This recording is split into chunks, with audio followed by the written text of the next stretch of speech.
সুতোবাদী message দিয়েছি।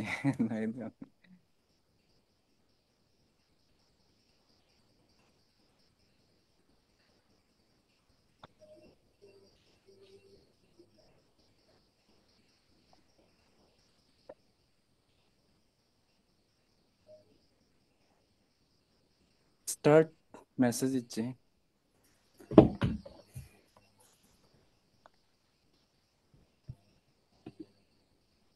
ওকে, একটু check করে নিই, একটু ওয়েট।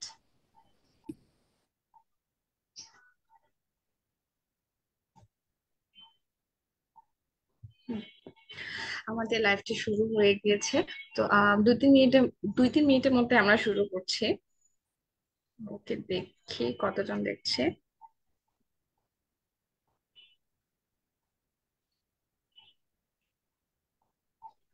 ওকে, অলরেডি 18 জন জয়েন করেছে, সো বোঝাই যাচ্ছে আজকের পর্বটি বেশ জনবহুল হতে চলেছে।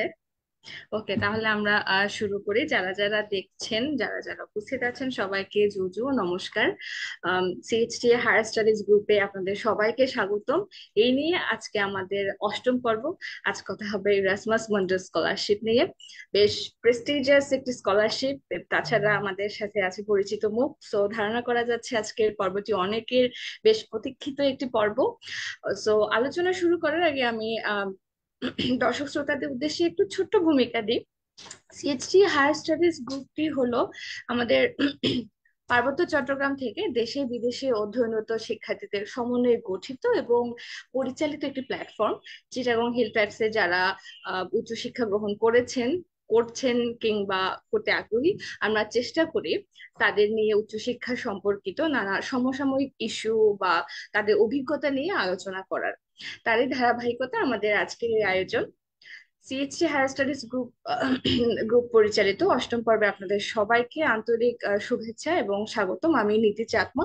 আমি ঢাকা বিশ্ববিদ্যালয়ের গণযোগাযোগ ও সাংবাদিকতা বিভাগের সাবেক শিক্ষার্থী। ইরাসমাস স্কলারশিপ সম্পর্কে অনেকেই জানেন, তবুও একটু সংক্ষেপে বলি। এটি ইউরোপিয়ান ইউনিয়নের একটি joint master scholarship, highly prestigious and highly competitive. এই প্রোগ্রামে একাধিক ইউরোপিয়ান দেশে গিয়ে একাধিক ইউনিভার্সিটিতে পড়াশোনা করার সুযোগ থাকে, সো খুবই লোভনীয়। সো আজকের আলোচনায় আমাদের সঙ্গে রয়েছেন দুজন বিশেষ অতিথি। সুতপা চাকমা, যিনি university of science and technology Chittagong থেকে ইংরেজি বিভাগে ব্যাচেলর এবং মাস্টার্স কমপ্লিট করেছেন, এবং তিনি most recently human rights policy and practice নিয়ে মাস্টার্স কমপ্লিট করেছেন ইরাসমাস স্কলারশিপের আওতায়। দিদি, আপনাকে স্বাগতম আমাদের অনুষ্ঠানে। এবং সেই সাথে আমাদের সঙ্গে আরো আছেন তুফান চাকমা। পরিচয় করে দেবার কিছু নেই, সবার প্রিয় এবং পরিচিত মুখ। তিনি একজন ভিজুয়াল আর্টিস্ট। জাহাঙ্গীরনগর বিশ্ববিদ্যালয়ে পড়াশোনা শেষ করে তিনি ইরাসমাস স্কলারশিপ নিয়ে বর্তমানে ইউরোপে পড়াশোনা করছেন। দাদা, আপনাকে অনেক অসংখ্য ধন্যবাদ এবং আন্তরিক শুভেচ্ছা। প্রিয় দর্শক, আপনারা যারা এই মুহূর্তে, ও, 100-র কাছাকাছি চলে এসেছে। প্রিয় দর্শক, আপনারা যারা এই মুহূর্তে ফেসবুকে লাইভে আমাদের সঙ্গে যুক্ত আছেন, বিশেষ করে এই স্কলারশিপ নিয়ে যারা জানতে আগ্রহী, আপনাদের মনে নিশ্চয়ই অনেক প্রশ্ন রয়েছে। প্লিজ আমাদেরকে কমেন্ট বক্সে জানিয়ে দিন আপনাদের প্রশ্ন, আমরা চেষ্টা করব আলোচনা সেগুলো অন্তর্ভুক্ত করতে। সো আর দীর্ঘায়িত না করে, ভনিতা না করে চলে যাব আজকের আলোচনা পর্বে। প্রথমে যাব তুফান দাদার কাছে। দাদা, কেমন আছেন?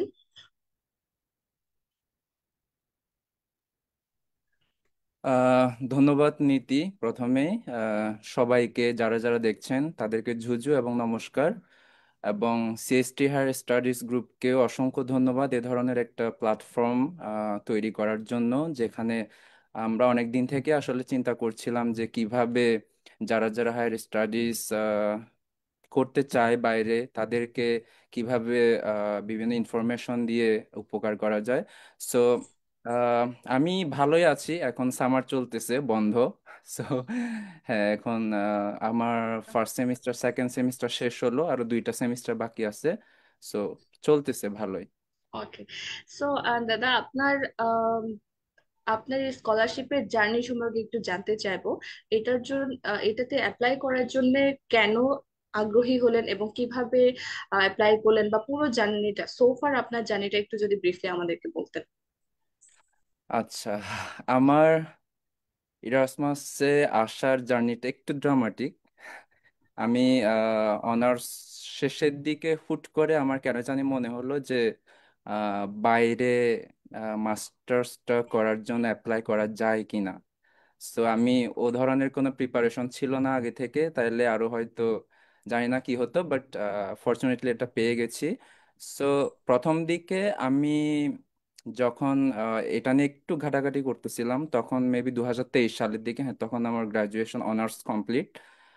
তখন আমি দেখলাম যে জাহাঙ্গীরনগরে মাস্টার্স করতে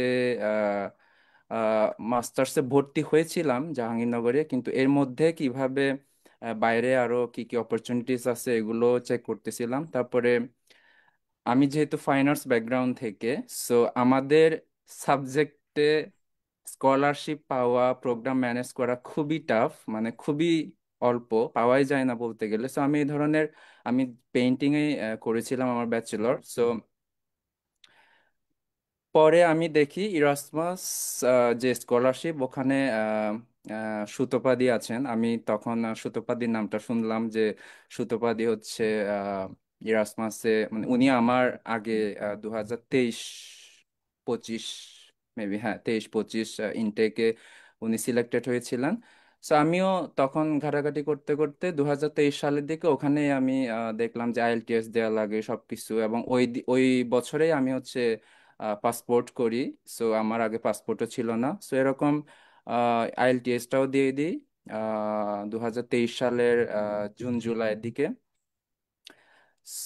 এই আর কি, মানে এই ঘাটাঘাটি করতে করতে ক্রাইটেরিয়া গুলো দেখলাম, এবং আমি দেখলাম যে আমার ফাইন আর্টস রিলেটেড ধরনের ডিরেক্ট কোনো প্রোগ্রাম নেই, কিন্তু অ্যানিমেশনের যে রিএনিমা যে প্রোগ্রামটা ছিল, আমার মনে হচ্ছিল যেহেতু আমি ভিজুয়াল আর্ট নিয়ে কাজ করতেছিলাম, সো এখন পেইন্টিং বা ইলাস্ট্রেশন থেকে আরেকটু বড় কোনো বড় কোনো ক্যানভাসে কিভাবে আমার কাজগুলো আমি দেখাতে পারি, আমাদের কমিউনিটির কাজগুলো। তো তখন ভাবলাম যে অ্যানিমেশন একটা ভালো মিডিয়াম হতে পারে। হ্যাঁ, সো তখন দেখলাম যে এই প্রোগ্রামটা এই অ্যানিমেশন নিয়ে হচ্ছে মাস্টার্স করায়।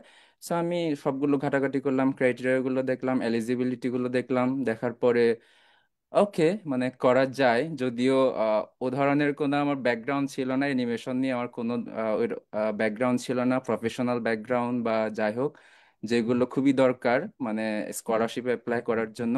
তারপরে আমার যেগুলো ছিল ওগুলো নিয়েই আমি অ্যাপ্লাই করি, এবং ফর্চুনেটলি আমি সিলেক্টেড হয়ে যাই। মানে সংক্ষেপে এটাই আমার জার্নি।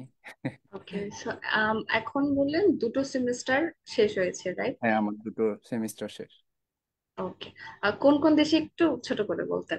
ওকে, আমার প্রথম সেমিস্টার ছিল হচ্ছে বেলজিয়ামে, বেলজিয়ামের লুকাই স্কুল অফ আর্টস। তারপর ওখানে 4 মাস, সেপ্টেম্বর সেপ্টেম্বর থেকে ডিসেম্বর পর্যন্ত। তারপর সেকেন্ড সেমিস্টার ফিনল্যান্ডে ছিল, ফিনল্যান্ডে জানুয়ারি থেকে জুন পর্যন্ত, এই গত মাসে শেষ হলো। তারপর এখন তো জুলাই, জুলাই অগাস্ট 2 মাস হচ্ছে সামার ভেকেশন। তারপরে যাব হচ্ছে পর্তুগালে থার্ড সেমিস্টারের জন্য, ওখানে ডিসেম্বর পর্যন্ত, সেপ্টেম্বর থেকে ডিসেম্বর। তারপর ফোর্থ সেমিস্টার এখনো ডিসাইড করে নাই আমাদেরকে কোথায় পাঠাবে। হোপফুলি যেটুকু আন্দাজ করতে পারি, মেবি আমাকে বেলজিয়াম পাঠাতে পারে একাডেমিক বোর্ড। এখনো এটা সিলেক্ট ডিসাইডেড হয় নাই। ওকে, থ্যাংক ইউ দাদা। আমি এবার যাব দিদির কাছে। দিদি কেমন আছেন?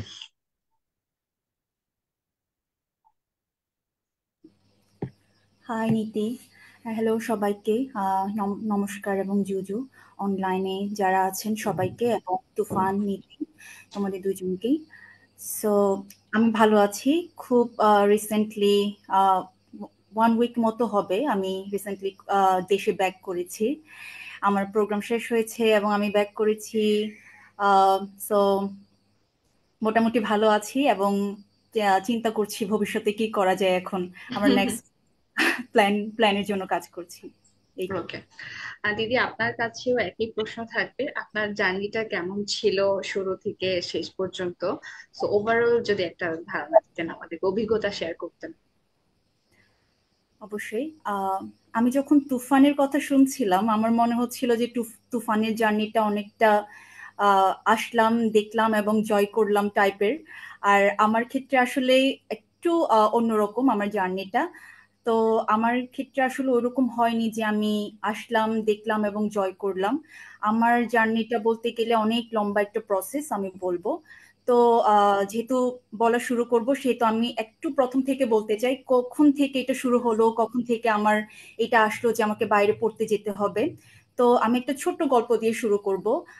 আমি তখন খুব সম্ভবত প্রাইমারি স্কুলে পড়ি। আমি রাঙ্গামাটি সরকারি বালিকা উচ্চ বিদ্যালয়ে আহ, পড়তাম তখন।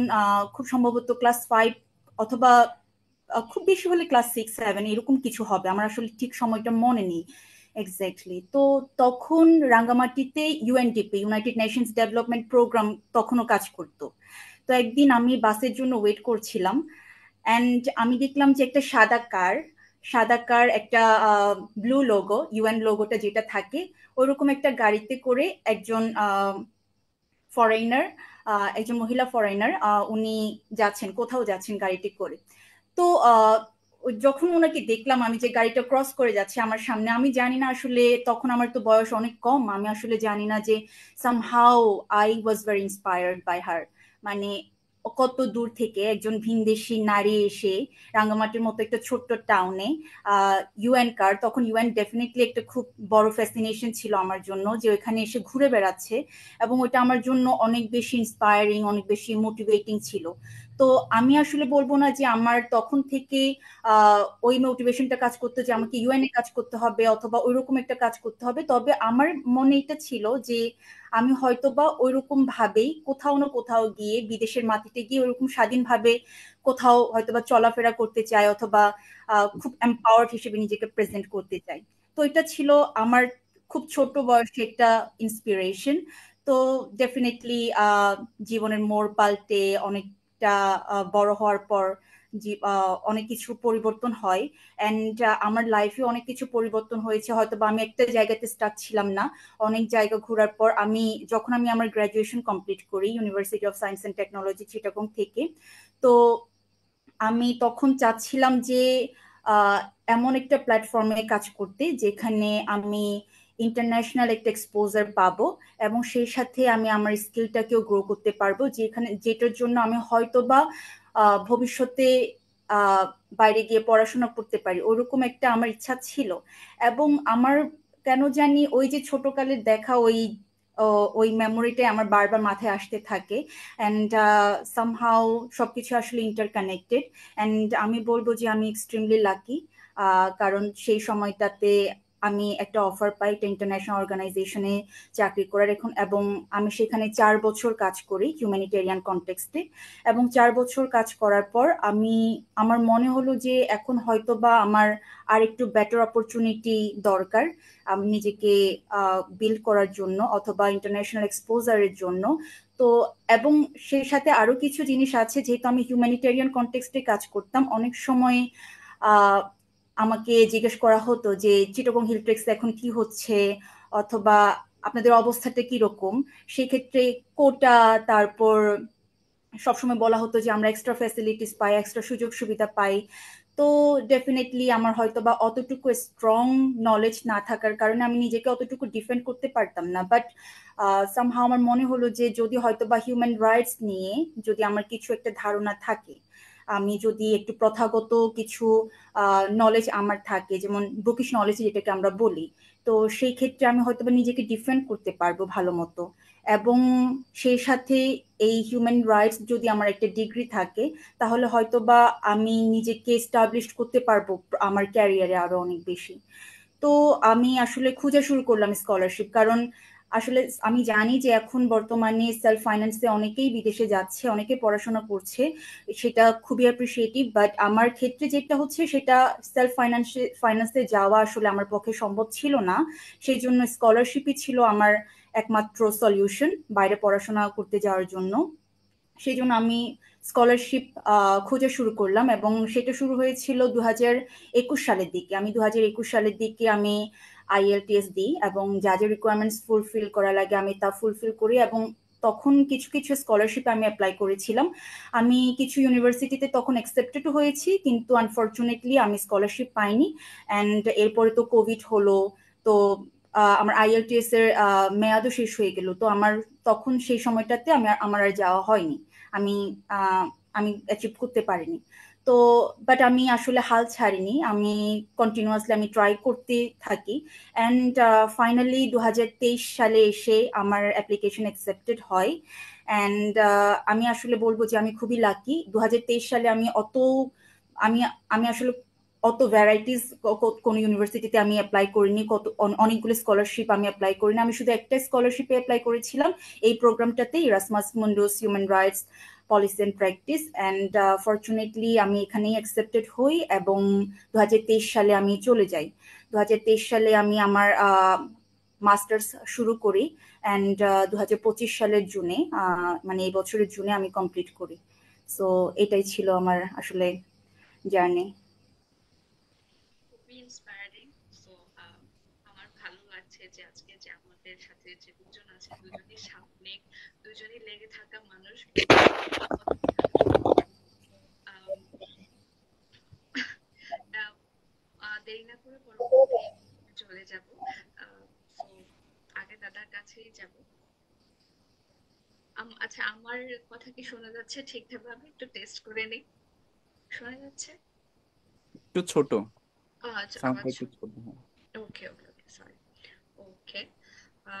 এখন বোধহয় একটু বেটার শোনা যাচ্ছে। সো পরবর্তী প্রশ্নে চলে যাই। আম, কোন একটা স্কলারশিপের ক্ষেত্রে বা কোন একটা প্রোগ্রামের ক্ষেত্রে আমাদের সবার আগে যে প্রশ্নটা মাথায় আসে সেটা হচ্ছে কোয়ালিফিকেশন বা রিকোয়ারমেন্ট কি থাকে। দাদার কাছে প্রশ্ন করবো, এরাসমাসের এই স্কলারশিপটার ক্ষেত্রে রিসার্চ বা জব এক্সপিরিয়েন্স কেমন লাগে আপনার স্পেসিফিক ফিল্ডে, ফাইন আর্টস বা অ্যানিমেশন নিয়ে? কিরকম অভিজ্ঞতা লাগে? প্রিকন্ডিশনস গুলা কি কি? হ্যাঁ, আমি এটা শুনেছিলাম যে অনেক প্রফেশনাল ব্যাকগ্রাউন্ডের থেকে হতে হয় বা অনেক এক্সপিরিয়েন্স থাকতে হয় ফুল ফান্ডেড স্কলারশিপ পাওয়ার জন্য। এবং আমি এটার জন্য খুবই ভয়ে ছিলাম এবং আমার কোনো ধরনের এক্সপেকটেশন ছিল না যে ওনারা আমাকে অ্যাকসেপ্ট করবে প্রথম দিকে। হ্যাঁ, সো তারপর যেহেতু আমি বললাম যে আমার ফাইন আর্ট ব্যাকগ্রাউন্ড ছিল, তারপর এমন না যে আমি অনেকগুলো অর্গানাইজেশনের সাথে কাজ করেছি। আমাকে অনেকেই বলে, "এই তুফান, তুমি তো যেখানেই দিবা ওখানেই চান্স পাবা কেন?" আমি কিছুই করি নাই। আমার ও ধরনের মানে এ ধরনের একাডেমিক ইয়াতে দেওয়ার জন্য ওই ধরনের যে কোয়ালিফিকেশন গুলো দরকার, ওই ধরনের বলতে গেলে আমার তেমন কিছুই ছিল না। কোনো অর্গানাইজেশনের সাথে আহ, কি বলে প্রফেশনালি কানেক্টেড থাকা বা হচ্ছে ও ধরনের এক্সপিরিয়েন্স গেদার করা, এগুলো আমার ছিল না। আমি যা করেছিলাম সেটা হচ্ছে আমি আমার কাজগুলো আহ, করছিলাম সেই 2020 সাল থেকে। তারপর করতে করতে ওই যে শ্রুতপাদি যেটা বললেন আর কি, যে সবগুলো ইন্টারকানেক্টেড আসলে। মানে আমি যে কাজগুলো করতেছিলাম ওইটার সাথে মূলত আমার যে এখন যে প্রোগ্রামে আমি পড়তেছি ওগুলো সবই ইন্টারকানেক্টেড। এবং আমার মনে হয় আমি আমি যতদূর ইরাসমাস মুন্ডাস নিয়ে এখনো জানি, আমার মনে হয় যে ওনারা এটাই চায় যে আমার একাডেমিক ব্যাকগ্রাউন্ড, আমার যে কি বলে একাডেমিক ব্যাকগ্রাউন্ডের বাইরে যে কাজগুলো করি ওই কাজগুলোর সাথে আমি যে প্রোগ্রামে অ্যাপ্লাই করব ওগুলো কতটা সামঞ্জস্যপূর্ণ এটা ওনারা অনেক দেখেন। সো সামহাউ আমার যদিও ডিরেক্ট অ্যানিমেশন নিয়ে কোনো ধরনের কি বলে প্রফেশনাল ব্যাকগ্রাউন্ড ছিল না, কিন্তু ওই যেহেতু অ্যানিমেশন করতে গেলে আমাকে ফাইন আর্টস সম্পর্কে ধারণা থাকতে হবে। আমাকে হচ্ছে আহ, কিছু আমি যেগুলো করি ওগুলো নিয়ে একটু হালকা ধারণা থাকতে হবে। সো আমার মনে হয় এগুলো আমাকে ফ্যাসিলিটেট করছে। প্লাস আরেকটা কথা, সেটা হচ্ছে যে এই যে সবাই বলে যে এ ধরনের লাগবে, আমি বলবো যে এইগুলো নিয়ে মাথা ঘামানোর আসলে খুব বেশি দরকার নাই। মাথা ঘামালে ভালো, কিন্তু আমি বলবো যে নিজের কাজগুলো করা। একাডেমিক আমি যে পর্যায়ে এখন পড়ালেখা করছি, হয়তো honours third year fourth year what ever, যেখানে আমি যে অবস্থানে আছি ওই অবস্থান থেকে আমার একাডেমিক পড়ালেখাটা ভালোভাবে করা, প্লাস বিভিন্ন অঙ্গ সংগঠনের সাথে যুক্ত থাকা যেগুলো আমার ব্যাকগ্রাউন্ডের সাথে কানেক্টেড হবে, বা কেউ যদি আগে থেকে রিসার্চ করে যে আমি আসলে যেমন ইরাসমাস মুন্ডাস ক্যাটালগটা সার্চ করে ওখানে কি ধরনের প্রোগ্রাম আছে ওগুলোর সাথে আমি কোনটার সাথে আমার রিলেশন আছে এই ধরনের ইয়াগুলো দেখে, তখন যদি ওরা এগুলো কোনো অর্গানাইজেশনের সাথে বা কোনো ধরনের কাজ করতে চায় একাডেমিক ব্যাকগ্রাউন্ডের বাইরে, তখন সেটা খুবই ভালো। আমি বলবো না যে এগুলো লাগে না, খুবই লাগে, এবং এগুলো ওনারা অনেক অ্যাপ্রিসিয়েট করে যে পড়ালেখার বাইরে এগুলো লাগে। কিন্তু আমি বলবো যে এগুলো নিয়ে আহ, যে আমাকে সিলেক্ট করবে কি করবে না এগুলো নিয়ে আসলে মাথা না ঘামিয়ে নিজের কাজ করা, আমি যেটা করছি মানে আমি হুট করে ডিসিশন নিচ্ছি। মানে এক একজনের এক এক ব্যাকগ্রাউন্ড, এক একজনের এক এক স্টোরি। সুতপাদি যে ধরনের স্টোরি বললেন, আরো আমি যে এখানে আমার যে কলিগ গুলো আছে যাদের সাথে আমি পড়ালেখা করছি বিভিন্ন দেশ থেকে আসছে, তাদের স্টোরিগুলো যখন শুনি তাদের স্টোরি আরো অনেক আলাদা। মানে এক একজন এক এক পর্যায় থেকে আসছে। তো আমি বলবো যে আমাকে সিলেক্ট, আমি যখনই কথা বলি স্কলারশিপ নিয়ে, ফুল ফান্ডেড স্কলারশিপ নিয়ে, তখনই অনেকেই বলে আমার তো কিছু নাই, আমাকে কি ওনারা অ্যাকসেপ্ট করবে, এ ধরনের একটা ভয় ভীতি কাজ করে, যেটা আমার মধ্যেও ছিল। এবং আমি পুরা 0% পসিবিলিটি নিয়ে আমি অ্যাপ্লাই করেছিলাম, ইফ ইউ বিলিভ। সো তো যখন আমাকে সেকেন্ড ফেজ মানে যে ইন্টারভিউর জন্য আমাকে ডাক দিল, তখন তো পুরা মানে যখন মেইলটা পেলাম যে you are selected for the second phase or interview phase, তারপর ওইটা, তারপর ইন্টারভিউ ফেসের পরে ইন্টারভিউ আমার, ইন্টারভিউ সে সে আরেক গল্প। মানে ইন্টারভিউ কেমনে কেমনে দিলাম সেটাও আরেক গল্প, অনেকগুলো ইয়া। লাস্টে যখন ফাইনালি সিলেক্টেড হলাম, তখনও পর্যন্ত আসলে বিশ্বাস হচ্ছিল না, আমি কান্নাকাটি করছি। মানে এরকম একটা অবস্থা, মানে আমার কোনো ধরনের এক্সপেকটেশন ছিল না যে ওনারা আমাকে অ্যাকসেপ্ট করবে এ ধরনের। তো আমি বলবো যে আহ, এগুলো নিয়ে মাথা না ঘামিয়ে আগে যাদের ওই ধরনের চিন্তা আছে যে হায়ার স্টাডিজের জন্য ইরাসমাসে অ্যাপ্লাই করব, আমি বলবো যে ক্যাটালগটা বের করে যদি ফার্দার কোনো ইনফরমেশন লাগে আমরা তো আলোচনা করতেই থাকবো এই সময়টাতে। সো ক্যাটালগটা বের করে ওখান থেকে নিজের সাথে কানেক্টেড, ব্যাকগ্রাউন্ডের সাথে কানেক্টেড যে প্রোগ্রামগুলো থাকে ও প্রোগ্রামগুলো বের করে ওখানে এলিজিবিলিটি ক্রাইটেরিয়াগুলো দেখে, তারপর এবং একাডেমিক কাজগুলো, মানে রেজাল্ট ভালো করলে খুবই ভালো। কিন্তু এমন না যে একদম লাইক অনেকে, আমারও খুবই খারাপ রেজাল্ট, মানে আমার এমন না যে 4 আউট অফ 4 বা 3.95 এ ধরনের রেজাল্ট, মানে খুব হাই স্ট্যান্ডার্ড রেজাল্ট ছিল না আমার। মানে আমারও মাঝামাঝি টাইপের রেজাল্ট। সো আমি বলবো যে আহ, এগুলোতে ফোকাস করা ভালো। থ্যাংক ইউ দাদা শেয়ার করার জন্য। দাদা প্রথমেই বলছিলেন যে ফাইন আর্টস ফিল্ডে পছন্দের প্রোগ্রাম খুঁজে পাওয়া খুবই কঠিন যেহেতু র্যার। হ্যাঁ, তো আমি দিদির কাছে প্রশ্ন করবো, আপনি সোশ্যাল সায়েন্স ব্যাকগ্রাউন্ডের, সেক্ষেত্রে আপনার অভিজ্ঞতাটা কেমন? প্রোগ্রাম কত বেশি এভেলেবল থাকে বা হচ্ছে সিলেক্টেড হওয়ার চান্স, অ্যাকসেপ্টেন্স রেট কতটুকু থাকে স্কলারশিপে? অ্যাকসেপ্টেন্স রেটের কথা আসলে আমরা যখনই বলতে যাচ্ছি, সেটা আমি বলবো যে এটা কমপ্লিটলি লাকের উপর ডিপেন্ড করে। কারণ এটা আহ, আমরা সবাই জানি যে ইটস এক্সট্রিমলি কম্পিটিটিভ। শুধু এমন না যে বাংলাদেশ থেকে অথবা ইন্ডিয়া থেকে অথবা পাকিস্তান থেকে এটা অ্যাপ্লাই করা হচ্ছে, এটা এমনও না যে আমাদের জন্য কিছু সংখ্যক স্কলারশিপ রেখে দেওয়া হচ্ছে। আমরা যখনই স্কলারশিপের অ্যাপ্লিকেশনটা সাবমিট করছি, সেটা কিন্তু তখন আমরা পুরো ওয়ার্ল্ডে যেখানে যেই যেই কান্ট্রি এলিজিবল তাদের সবার সাথে কিন্তু আমরা কম্পিট করছি। সো আমার মতে অ্যাকসেপ্টেন্স রেটটা চিন্তা না করে, আমরা অ্যাকসেপ্টেড হব কি হব না সেই জিনিসটা চিন্তা না করে আমাদের বেস্ট এফোর্ট দিয়ে যাওয়া, যে কিভাবে আমরা আমাদের অ্যাপ্লিকেশনটাকে পারফেক্ট করতে পারি। তুফান যেটা বললো সেটার সাথে আমি কমপ্লিটলি এগ্রি করি। আসলে যখন যে ইরাসমাস মুন্ডাসের যে ক্যাটালগটা আছে, আপনারা যখন ওটা ওপেন করবেন, এটা অ্যাভেলেবল থাকে গুগলে, আপনারা যখন সার্চ করবেন ইরাসমাস মুন্ডাস ক্যাটালগ, তখন কিন্তু ওইটা অটোমেটিক্যালি চলে আসবে। ওইখানে কোন কোন প্রোগ্রামে ওরা স্কলারশিপ দিচ্ছে, কোন কোন প্রোগ্রাম অ্যাভেলেবল রয়েছে, ওইখানে কিন্তু সবগুলো থাকে। মানে সোশ্যাল সায়েন্স ব্যাকগ্রাউন্ডে আপনারা যখন ড্রপ ডাউন বাটন ক্লিক করবেন, তখন কিন্তু সবগুলো সাবজেক্ট অথবা ইউনিভার্সিটি ওইখানে শো করবেন। তো আমি একটু অ্যাড করতে চাই তুফানের সাথে। আসলে এমন না যে খুব এক্সট্রা অর্ডিনারি হতে হবে। আমিও বলবো যে অ্যাজ এ স্টুডেন্ট আমার মনে হয় না যে আমি কখনো এক্সট্রা অর্ডিনারি স্টুডেন্ট ছিলাম। আমি খুবই মিডিওকার স্টুডেন্ট ছিলাম অ্যান্ড রেজাল্টও খুবই মিডিওকার। কখনো আমি আসলে জিপিএ 5 আমি আসলে কখনো পাইনি।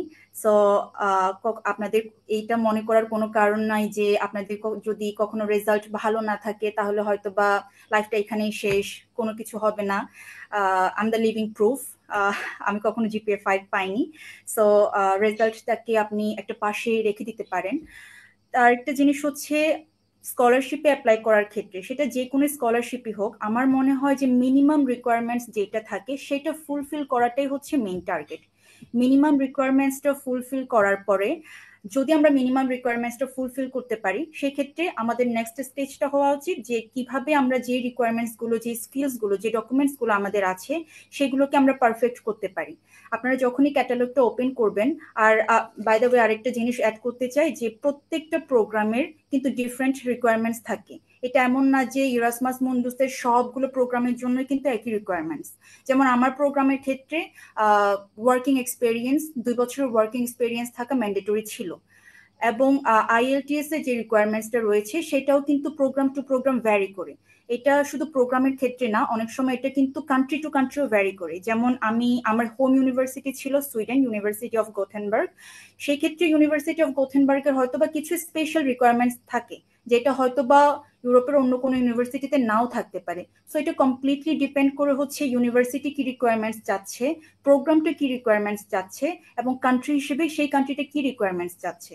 অ্যান্ড সো আমার মনে হয় যে মিনিমাম রিকোয়ারমেন্টসটা দেখা, যদি আমরা সেই মিনিমাম রিকোয়ারমেন্টসটা ফুলফিল করতে পারি, তখন হচ্ছে আমাদের নেক্সট স্টেজে গিয়ে আমাদের ওই যে স্কিলসগুলো অথবা যেই জিনিসগুলো আমাদের আছে সেগুলোকে পারফেক্ট করা। কারণ ইরাসমাসে আমি যেটা আমার অভিজ্ঞতা থেকে আমি যেটা পেয়েছি সেটা হচ্ছে অনেকগুলো রিকোয়ারমেন্টস থাকে, হয়তো বা অতটুকু না যে এক্সট্রা কারিকুলার অ্যাক্টিভিটিস থাকতে হবে, অথবা সব ক্ষেত্রে এমনও না যে ওয়ার্ক এক্সপিরিয়েন্স থাকতে হবে, বা যে রিকোয়ারমেন্টস গুলো থাকে খুবই সার্টেল, খুবই সূক্ষ্ম, এবং এমন অনেক সময় থাকে যে আমরা ধরেন অনার্সের সার্টিফিকেট দিচ্ছি, মাস্টার্সের সার্টিফিকেট দিচ্ছি, ওয়ার্ক এক্সপিরিয়েন্সের সার্টিফিকেট দিচ্ছি, অথবা অ্যাওয়ার্ড অ্যান্ড অ্যাচিভমেন্টের সার্টিফিকেট দিচ্ছি, কিন্তু কিছু কিছু জিনিসও ওখানে ক্লজ থাকে যে সার্টিফিকেট দেওয়ার সময় ইউনিভার্সিটি থেকে পাঠাতে হবে, নিজে পাঠালে হবে না, ইউনিভার্সিটি থেকেই যেই প্রোগ্রামে আমরা অ্যাপ্লাই করছি সেই প্রোগ্রামের ইউনিভার্সিটিতে পাঠাতে হবে। ওরকম কিছু ক্লজ থাকে। এই ছোট ছোট ক্লজ গুলো কিন্তু ওরা আমাদেরকে, আমার মনে হয় যে ওরা দেয় যাতে আমরা কিছু ভুল করি এবং তারা যাতে আমাদেরকে ডিসকোয়ালিফাই করতে পারে। ওই ছোট ছোট ক্লজ গুলো হচ্ছে খুব কেয়ারফুলি কনসিডার করতে হবে। কারণ যেহেতু অ্যাপ্লিকান্টসদের সংখ্যা অনেক বেশি, তো ওদের মধ্যে একটা টেন্ডেন্সি থাকে, যারা সিলেকশন বোর্ডে থাকে তাদের মধ্যে একটা টেন্ডেন্সি থাকে যত পারা যায় ডিসকোয়ালিফাই করে দেওয়া। তো যত বেশি ওনাদের হাতে অ্যাপ্লিকেশন কম যাবে তত বেশি ওনাদের সুবিধা। সেক্ষেত্রে রিকোয়ারমেন্টস গুলো ফুলফিল করার পরে একটু কাইন্ডলি চেক করবেন যে আপনারা সবকিছু ক্লজ প্রপারলি ফুলফিল করছেন কিনা। তো এটা একটা আমার ক্ষেত্রে আমার আমার অবজারভেশন। আরেকটা জিনিস হচ্ছে আমরা আসলে যারা অ্যাপ্লাই করছি মিনিমাম রিকোয়ারমেন্টস ফুলফিল করেই কিন্তু আমরা অ্যাপ্লাই করছি। তো সেক্ষেত্রে এসওপি, স্টেটমেন্ট অফ পারপাস যেটাকে আমরা বলি, এসওপি বলি, অথবা মোটিভেশন লেটার আমরা যেটাকে বলছি, সেটা আমার মনে হয় যে অনেক বেশি ইম্পর্টেন্স ক্যারি করে। কারণ অনেক ডকুমেন্টস সাবমিট করতে হয়, সবাই তো আসলে সাবমিট করছে, কিন্তু এই SOP, statement of purpose or motivation letter, এখানে কিন্তু আমরা আসলে আমাদের নিজেদের স্কিলটাকে, আমাদের নিজেদের লাইফ এক্সপিরিয়েন্সটাকে ফ্লেক্স করতে পারি। সো আমার মনে হয় যে this is the most important document to win any kind of scholarship. তো এসওপি যখনই লিখবেন, আমি জানি যে পরবর্তী ধাপে হয়তো বা আমরা এসওপি নিয়ে আরো অনেক কথা বলবো, তখন হয়তো বা আমরা ডিটেলসে আরো যেতে পারবো। বাট আমার মনে হয় যে কোনো স্কলারশিপ, বিশেষ করে ইরাসমাস মুন্ডুসের ক্ষেত্রে, এই একটা পারফেক্ট এসওপি থাকা হচ্ছে একটা, আমি বলবো যে ticket to the scholarship. So careful থাকবেন, আপনাদের স্কিলগুলো ফ্লেক্স করবেন, কারণ এখানে সবাই নিজেদের স্কিলগুলো নিজেদেরকে ফ্লেক্স করে কিভাবে আপনি ইন্টারকানেক্টেড করতে পারছেন। যেহেতু তুফান বলল যে আমরা কিভাবে আমাদেরকে প্রেজেন্ট করছি, কিভাবে আমরা বাকি সবার থেকে আমরা স্ট্যান্ড আউট করছি, যে why are we different from any other person. And তো আপনারা এসওপি লেখার ক্ষেত্রে একটু আমার মনে হয় একটু সময় দেওয়া দরকার। আমি জানি যে অনেকেই হয়তো বা এসওপি 1 উইক অথবা 2 উইকস এর ভিতরে লিখেন। খুবই ভালো কথা যাদের এক্সপার্টাইজ আছে এসওপি, যদি আপনারা 2 উইকস অথবা 3 উইকস এর ভিতরে লিখতে পারেন। কিন্তু আমার ক্ষেত্রে আমি আসলে অতটা এক্সপার্ট না, আমি অনেকটুকু সময় নিয়ে কাজ করি, আমি একটু স্লো আমি বলবো।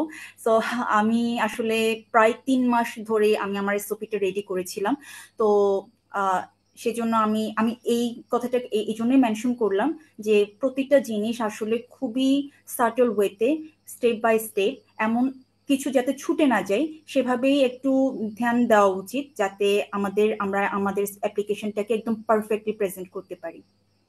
ওকে, সো দিদি আমি যদি ভুল না করে থাকি, আপনি 4 বছর চাকরি করেছেন ডেনিশ রিফিউজি কাউন্সিলে। Do you think that help you get the scholarship?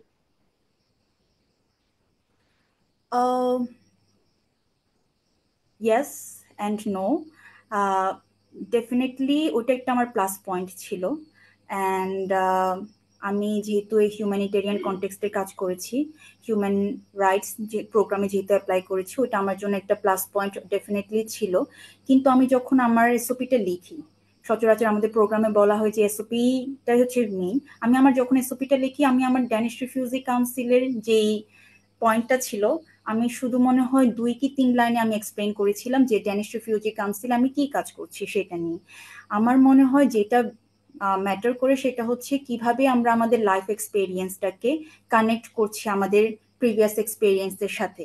এবং আমরা যখন এই স্কলারশিপটা পাবো, যে অপরচুনিটিগুলো আমরা পাবো, সে এর পরে দেশে ফেরত আসার পরে, আমি জানি যে অনেকেই দেশে ফেরত আসেন না, বাট আমাদেরকে আসলে আহ কিছু একটা আসলে তো বলতে হবে যে কিভাবে আমরা একটা ইম্প্যাক্ট রাখবো এই স্কলারশিপটা পাওয়ার পরে, আমাদের ফিউচার প্ল্যান কি।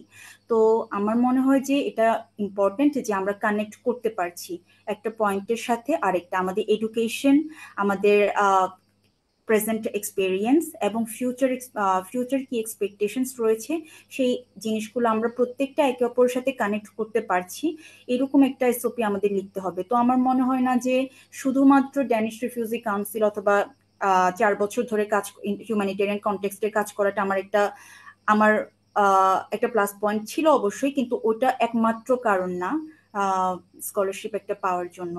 সো কারোর যদি ওরকম এক্সপিরিয়েন্স নাও থেকে থাকে 4 বছরের জন্য, 4 বছরের মতো, অথবা যে কোনো অর্গানাইজেশনের সাথে যদি আপনাদের এক্সপিরিয়েন্স থেকে থাকে, তাহলে কানেক্ট করতে পারাটাই আমার মনে হয় যে সবচেয়ে বেশি ইম্পর্ট্যান্ট একটা ইস্যু। ওকে, থ্যাংক ইউ দিদি, that was very insightful. And আমার ভয়েসকে এখন ভালো মতো শোনা যাচ্ছে? সরি, আমি কিছু টেকনিক্যাল ইস্যুস এর সম্মুখীন হচ্ছি, so please beer with me. And এবার কিছু ফ্যাসিলিটিস এর দিকে চলে যাই। ইরাসমাসের ওয়ার্ক পারমিট অ্যান্ড হচ্ছে আপনার যে স্টাইপেন্ড দেয়, প্লাস যে ফি থেকে শুরু করে বিভিন্ন ফি, অ্যাকোমোডেশন ফি, টিউশন ফি, এইসব ব্যাপারে প্রোগ্রাম ওয়াইজ কি ভ্যারি করে নাকি সব প্রোগ্রামের ক্ষেত্রে একই? দাদা যদি একটু সংক্ষেপে বলতেন, বা কভার করে কিনা, যে স্টাইপেন্ড দেয় ওটা দিয়ে হয় কিনা, কোনো পার্ট টাইম জবের প্রয়োজনীয়তা আছে কিনা, সবকিছু মিলিয়ে যদি একটু বলতেন। আহ, আচ্ছা, হ্যাঁ, ধন্যবাদ নীতি। এটা বলবো যে ইরাসমাস মুন্ডাস স্কলারশিপ নিয়ে কথা বলার জন্য এই যে লোভনীয় একটা স্কলারশিপ, এগুলো নিয়ে কথা বলা আগে দরকার। কেন দরকার? কারণ আমরা যদি জানি যে এখানে কি কি ফ্যাসিলিটিস দেয় আসলে, আমরা আমি মনে করি যে সবাই এটার জন্য মুখিয়ে থাকবে। অনেকেই জানে না কিন্তু যে এ ধরনের ফ্যাসিলিটিস আছে, এবং এই স্কলারশিপটা কত বড় অপরচুনিটি নিয়ে আসতে পারে একজনের জীবনে, প্রফেশনাল, পার্সোনাল লাইফ কিংবা সবকিছু মিলিয়ে। সো প্রথম কথা হচ্ছে, ইরাসমাস মুন্ডাস ফুলি ফান্ডেড একটা স্কলারশিপ। অ্যাপ্লিকেশনের 1 টাকাও দিতে হয় না, কোনো ফি দিতে হয় না, একদম ফুললি ফান্ডেড। এবং আহ, যেটা মান্থলি স্টাইপেন্ড দেয় সেটা হচ্ছে 1,000 থেকে 1,400 দেয়। কয়েকটা নির্দিষ্ট প্রোগ্রামে না? 1,400। নির্দিষ্ট না, আমি 1,000 পাই। আমাদের প্রোগ্রামে 1,000 দেয়, বাট কয়েকটা প্রোগ্রামে আই থিঙ্ক 1,400 দেয় এখন। এবং হচ্ছে ইয়া দেয়, ট্রাভেল অ্যালাউয়েন্স দেয় 3,000, 2বার দেয়। যখন আমরা প্রথম আসবো তখন 3,000 দেয়, তারপর আবার এই সামার ভ্যাকেশনের সময় দেয় 3,000। সো এবং ইনস্টলেশন কস্ট, আমরা যখন নতুন একটা দেশে যাব তখন নতুন জায়গায় নতুন সব কিছু ম্যানেজ করার জন্য ওনারা 1,000 দেয় ইনস্টলেশন কস্ট। এবং যদি বলি প্রশ্নটা হয় যে এগুলো দিয়ে কাভার হয় কি না, আমি বলবো হয়। মানে ইউরোপিয়ান ইউনিয়ন স্কলারশিপটা দিচ্ছে এত সুন্দরভাবে, আমার মনে হয় যে শুধুমাত্র পড়ালেখা করার জন্য একজন স্টুডেন্টের যে যে ধরনের ফ্যাসিলিটিস গুলো দরকার, অর্থনৈতিক বা হচ্ছে প্রাতিষ্ঠানিক যে ফ্যাসিলিটিস গুলো, সবগুলোই ওনারা বিয়ার করেন। এবং কেউ যদি একটু কিপটামি করে চলতে পারে তাহলে আমি বলবো যে আরো কি সেভও করতে পারে। হ্যাঁ, তো আমি যারা আমার মতো একটু টাকা পয়সা বেশি হচ্ছে ইয়া করার অভ্যাস আছে, তাদের হয়তো একটু টানাপোড়েন বলবো না, বাট সেফ হয়তো খুব বেশি থাকে না, বাট চলে, ভালো মতোই চলে। এবং এটা গেল, এবং কোনো ধরনের টিউশন ফি দিতে হয় না, এটাও ওরা সবকিছু ওনারা মেনটেন করে। প্লাস আরেকটা হচ্ছে যে আহ, ইউরোপের মধ্যে যে যতগুলো ফুল ফান্ডেড স্কলারশিপ দেয়, আমি বলবো যে এটা one of the prestigious scholarships. So এটা আমি বলবো যে সবাই, মানে যারা যারা আগ্রহী ফুল ফান্ডেড স্কলারশিপে অ্যাপ্লাই করার জন্য, এটা মাস্ট ট্রাই করতে হবে। আহ, এটা এবং আরেকটা সবচেয়ে বেশি যেটা লোভনীয় সেটা হচ্ছে যে এই যে কয়েকটা দেশে ঘুরে ঘুরে আমাদের যে পড়ালেখা করতে হয়, এটা এটা খুবই এক্সাইটিং। সো এবং পুরা ইউরোপটা ঘোরা হলো, অনেকগুলো এক্সপিরিয়েন্স করা হলো, এবং এই যে কালচারাল ডাইভার্সিটি যে ব্যাপারটা, ওনারা এগুলো খুবই ভালোভাবে দেখে এবং ভালোভাবে করে। এবং আমার নিজেরও, আমি যখন অ্যাকসেপ্টেড হই, তখন হচ্ছে আমি নিজে এগুলো এক্সপিরিয়েন্স করার একটা সুযোগ হয়। এই যে বিভিন্ন দেশের সাথে, এই যে আমি একটু আগে বললাম যে আহ, অনেকগুলো কান্ট্রির স্টুডেন্টদের সাথে আমার যোগাযোগ হচ্ছে, এবং আমাদের এমনও আছে যে অনেকেই অনেক প্রফেশনাল জায়গা থেকে আসছে আমাদের ক্লাসে, অনেকেই আসছে মাত্র অনার্স শেষ করে আসছে। হ্যাঁ, সো অনেক ধরনের ডাইভার্সিটি থাকে। সো ওনাদের কাছ থেকে এক্সপিরিয়েন্স গ্যাদার করা, ওনাদের কাছ থেকে শেখা, নট অনলি যে আমি ইউনিভার্সিটি থেকে শিখবো, টিচারদের কাছ থেকে শিখবো না, বরংশ আমি মনে করি যে এই যে আমার কলিগদের থেকে, স্টুডেন্ট আমাদের ক্লাসমেটদের থেকে আরো বেশি করে শেখা যায়। এগুলো হচ্ছে খুবই খুবই লোভনীয় ব্যাপার। সো আমি মনে করি যে এই ব্যাপারগুলো কেউ কেউ যদি এই ধরনের ফ্যাসিলিটিস গুলো পেতে চায়, কেউ যদি পড়ালেখাটা নির্বিঘ্নে করতে চায় এখানে, আমি বলবো যে তখন ওনারা যে পরিমাণ স্কলারশিপ দেয়, সো আমার মনে হয় না যে পার্ট টাইম জবের আসলে দরকার আছে। সো আই থিঙ্ক অনেকের অনেক ধরনের ইয়া থাকতে পারে, বাট আমার মতে পার্ট টাইম জব করার ও ধরনের আমার আমার নিজের সময়ও হয় না, আর হচ্ছে দরকারও নয় আই থিঙ্ক। কেউ এটাই বলবো। আম, দাদা একটা প্রশ্ন। আপনি যে ফিল্ডে পড়াশোনা করছেন, আমি শিওর আপনার অনেক ডিভাইসের প্রয়োজন হয়, টেকনোলজির প্রয়োজন হয়। সো আমার একটা প্রশ্ন হচ্ছে, do they help with that, নাকি আপনার নিজেকেই সেটা ম্যানেজ করতে হয়, ডিভাইস গুলো বা টেকনোলজি যেগুলো আহ প্রয়োজন হয়? এটা এটা খুবই সুন্দর একটা প্রশ্ন। সো আমি আসছি বলতে গেলে আমি খুবই নুব। আমার কোনো ধরনের টেকনিক্যাল এক্সপেরিয়েন্স নাই, এবং আমি যে ল্যাপটপটা এখন ইউজ করি এটা আমার প্রথম ল্যাপটপ জীবনের। সো অনেকে হয়তো অবাক হবে, প্রথম ল্যাপটপ, আবার পড়তে গেছে ইউরোপে। হ্যাঁ, সো হ্যাঁ, এ ধরনের স্টোরিও আছে, অনেক ধরনের, বললাম যে অনেক ধরনের ডাইভার্সিটি। আমি এ ধরনের ব্যাকগ্রাউন্ড থেকে আসছি, আমার কোনোদিনই ল্যাপটপ কেনার টাকা ছিল না। তো আমি এখানে এসে আমার যে কি বলে স্কলারশিপের টাকা দিয়ে আমি একটা ল্যাপটপ কিনি। এবং এটার বাইরেও যদি কারো আহ, কোনো ধরনের ডিভাইস লাগে, সবগুলো হচ্ছে ইউনিভার্সিটি থেকে দেয়। মানে ম্যাক্সিমাম আমি আমার আমার জানা মতে যে যে ধরনের আমাদের পড়ালেখার জন্য যে ডিভাইসগুলো লাগে সবই ইউনিভার্সিটি থেকে দেয়। ওখানে হচ্ছে একটা কি বলে ওটাকে, নামটাও ভুলে গেছি, মানে ওখানে স্টুডেন্ট আইডি দিয়ে ওখান থেকে নেওয়া যায় আর কি। মানে একটা সময় ধরেন হচ্ছে আমি 1 মাসের জন্য নিলাম, 1 সপ্তাহের জন্য নিলাম, আমার যখন কাজ শেষ হবে তখন আমি এটা আবার ফেরত দিব। সো আমার যদি কোনো ডিভাইস না থাকে, ইউনিভার্সিটি থেকে ও ধরনের কালেক্ট করা যায় ইউনিভার্সিটি থেকে। সো মানে সব ধরনের ফ্যাসিলিটিসই ওরা দেয়। সো এগুলো নিয়ে ভয় পাবার কোনো দরকার নেই। সো মাস্ট আমি বলবো যে যারা যারা ইরাসমাস মুন্ডাজ স্কলারশিপ নিয়ে আগ্রহী, অবশ্যই ট্রাই করা দরকার। কবে কি হবে না এটা নিয়ে আসলে ভাবার ইয়ে নাই। আমি শিওর অনেকে আপনার ফিল্ডে বা ফাইন আর্টস নিয়ে পড়াশোনার বাইরে পড়াশোনার জন্য মুখিয়ে আছেন, তো আই থিংক আপনার কথা শুনে তারা অনেক রিলিভড ফিল করবে। এবার যাব দিদির কাছে। দিদি, আপনার মাস্টার্স কি প্রজেক্ট বেসড ছিল নাকি রিসার্চ বেসড ছিল, এবং আপনার ওভারঅল এক্সপিরিয়েন্সটা কেমন ছিল সোশ্যাল সায়েন্স ফ্যাকাল্টির পার্সপেক্টিভ থেকে?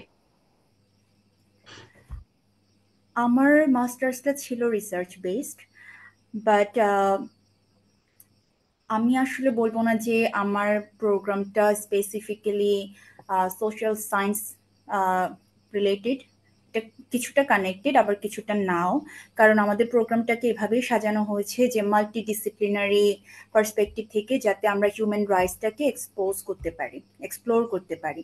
তো আমাদের প্রোগ্রামে যারা ছিলেন তারা কিন্তু ল ব্যাকগ্রাউন্ড থেকে এসছে, হিউম্যানিটেরিয়ান কনটেক্সট ব্যাকগ্রাউন্ড থেকে এসছে, এবং আরো অনেকেই ছিলেন যারা কিনা বিভিন্ন ব্যাকগ্রাউন্ড থেকে এসছে। সো এটা আসলে এইভাবে সাজানো হয়নি যে শুধু সোশ্যাল সায়েন্স অথবা মানে কিছু একটা ল ব্যাকগ্রাউন্ডের মানুষরা এখানে পড়াশোনা করতে পারবে, এরকম কিছু না। তো সেক্ষেত্রে আর আমার ক্ষেত্রে যেটা হয়েছে, যেটা তুফান অলরেডি বলেছে, যে যেহেতু এখানে মাল্টিডিসিপ্লিনারি পার্সপেক্টিভ থেকে আমাদেরকে হিউম্যান রাইটসটাকে শেখানো হয়েছিল, আমি আসলে অনেক সাইড আমি এক্সপ্লোর করেছি হিউম্যান রাইটস। যখনই আমরা হিউম্যান রাইটস এর কথা বলি, তখন হয়তো বা আমরা বলছি যে women's rights, child rights and indigenous rights. But ওইখানে গিয়ে আমি বুঝলাম যে এমন কিছু কিছু পার্সপেক্টিভ থাকে যেগুলো আমি আসলে কখনো চিন্তাও করতে পারিনি। আর আমার মনে হয় যতটুকু আমি ক্লাসরুম থেকে শিখেছি, ডেফিনেটলি আমি ক্লাসরুম থেকে অনেক কিছুই শিখেছি, কারণ 4টা different university, different culture, different countries. তো ডেফিনেটলি অনেক কিছু শেখা হয়েছে। বাট আমার মনে হয় যে ক্লাসরুমের বাইরে থেকে আমাদের শেখাটা অথবা পাওনাটা আরো অনেক বেশি, কারণ যে কালচারাল এক্সপোজারটা আমরা পাচ্ছি সেটা সচরাচর আমরা দেশে বসে অথবা এখানে কোথাও কোনো একটা দেশে গিয়ে, শুধু একটা দেশে গিয়ে আমরা আসলে পাই না। তো হয়তো আমরা শুধু 4টা দেশে যাচ্ছি প্রোগ্রামটার জন্য, কিন্তু যে মানুষগুলো এখানে পড়াশোনার জন্য আসছে তারা তো 4টা দেশ থেকে না, আসলে পুরো ওয়ার্ল্ড ওয়াইড থেকে আসছে। যেমন আমার ক্ষেত্রে 25 জন ছিল, 25টা দেশের রিপ্রেজেন্টেটিভ বলবো আমি।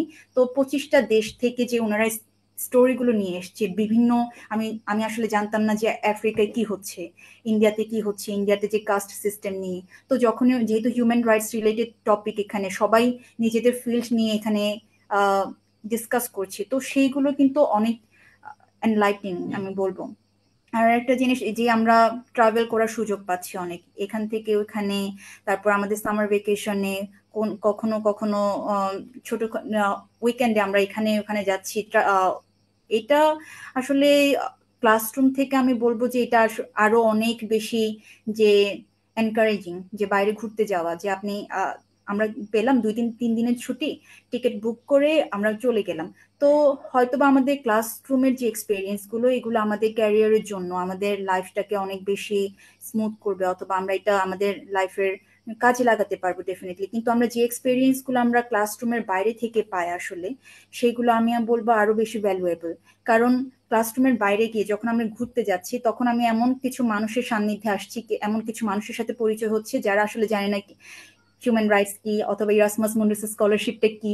আমি ইউরোপের এমন অনেক দেশে গিয়েছি যারা ইরাসমাস মুন্ডাস নিয়ে জানে না, তারা যখন আমার থেকে জানে যে আমি বাংলাদেশ থেকে এসেছি, ইরাসমাস মুন্ডাস নিয়ে পড়াশোনা করছি, ওনারা নিজেরাই মানে অনেক সারপ্রাইজড হয়ে যায় যে এরকমই স্কলারশিপ আছে।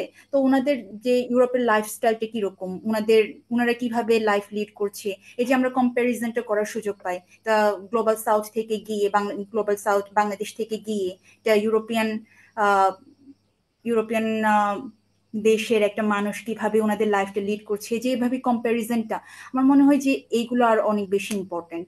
সো হ্যাঁ, ডেফিনেটলি আমার ক্লাসরুমের যে নলেজগুলো আমি পেয়েছি, এগুলো আমাকে অনেক হেল্প করবে আমার ক্যারিয়ারটাকে বিল্ড করার জন্য। আমি যেহেতু আমরা ইন্ডিজিনাস কমিউনিটি থেকে বিলং করি, নিজেকে ডিফেন্ড করার জন্য অথবা নিজেদের কমিউনিটিটাকে ডিফেন্ড করার জন্য, এগুলো আমার জন্য অনেক ইম্পর্টেন্ট অ্যাসপেক্ট নিয়ে এসছে।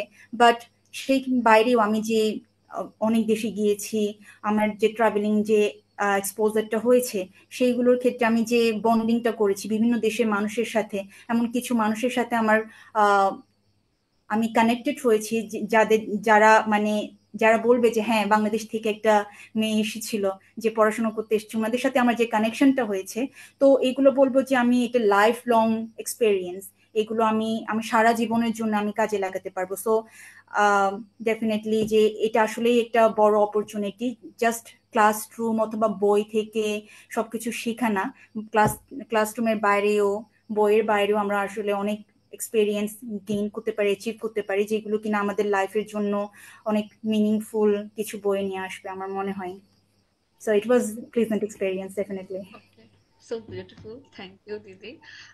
আরেকটা প্রশ্ন আপনার প্রশ্নের প্রেক্ষিতে, আম, চারটা দেশে চারটা ইউনিভার্সিটিতে মাস্টার ইয়ে করতে হয়, সেমেস্টার কমপ্লিট করতে হয়।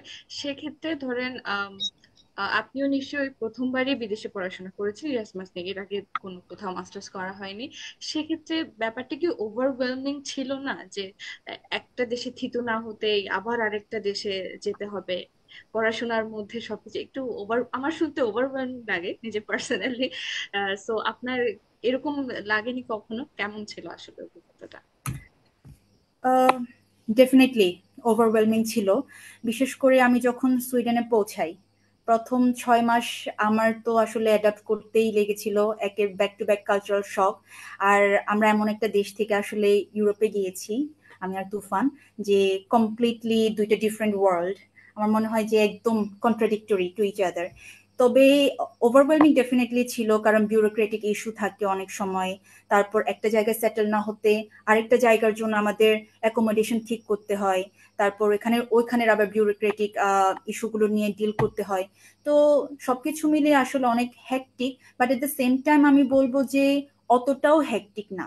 কারণ এখানে যেমন আমাদের দেশে যে সিস্টেমগুলো খুঁজে পেতে অনেক টাইম লাগে, যে কোথায় যাব, এরপরে একটা কাজ করলাম, এই কাজটার পরে কোথায় যেতে হবে। তারপর এখানে আসলে কাজটা ওরকম সিস্টেমেটিক্যালি হয় না, একটা কাজের জন্য বারবার বারবার বারবার ধর্ণা দিতে হয়। যেমন আমি আমার আহ একটু কথাটা আগাই আর একটু বাড়াই।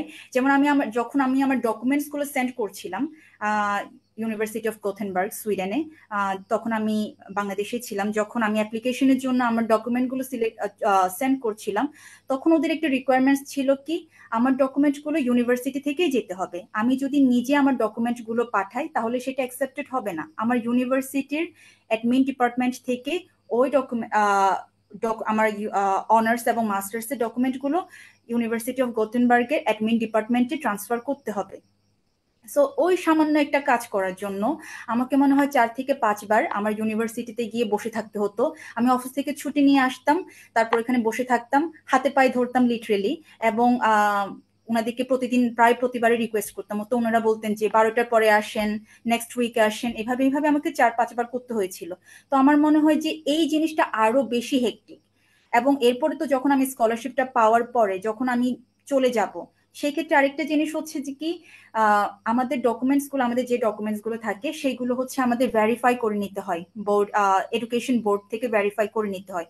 ওই এডুকেশন বোর্ডে ভেরিফাই করে নেওয়ার সময়ও কিন্তু আমাকে 2-3 বার ঢাকা চিটাগং করতে হয়েছিল।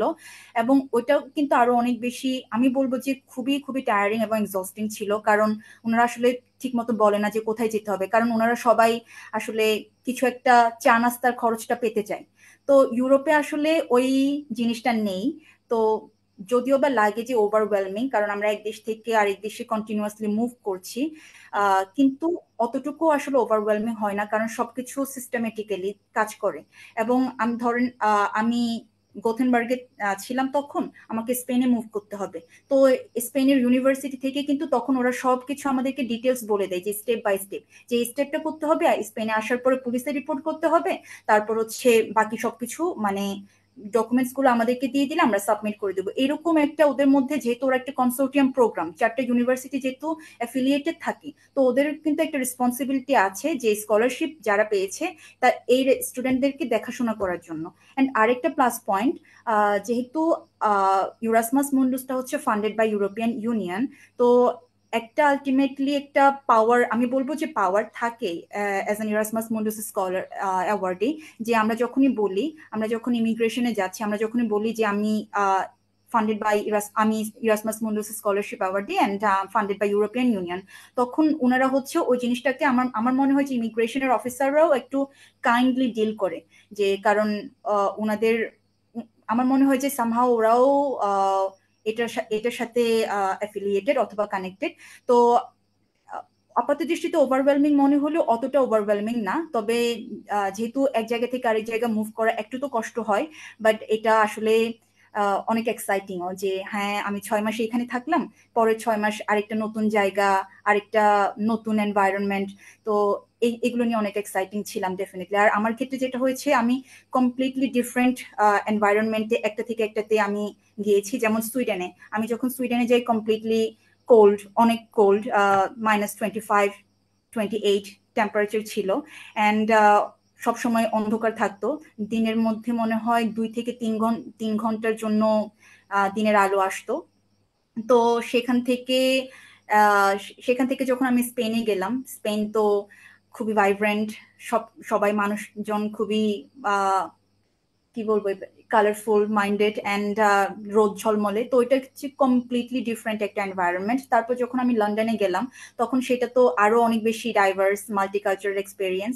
তো আমার মনে হয় যে ওভারওয়েলমিং থাকলে ওই যে এক্সাইটমেন্টটা থাকে, যে হ্যাঁ এখানে একটা নতুন এনভায়রনমেন্ট, নতুন একটা দেশ, ওই এক্সাইটমেন্টের জন্য ওই ওভারওয়েলমিং মানে ওই কষ্টগুলো আসলে কষ্ট লাগেনি কখনো।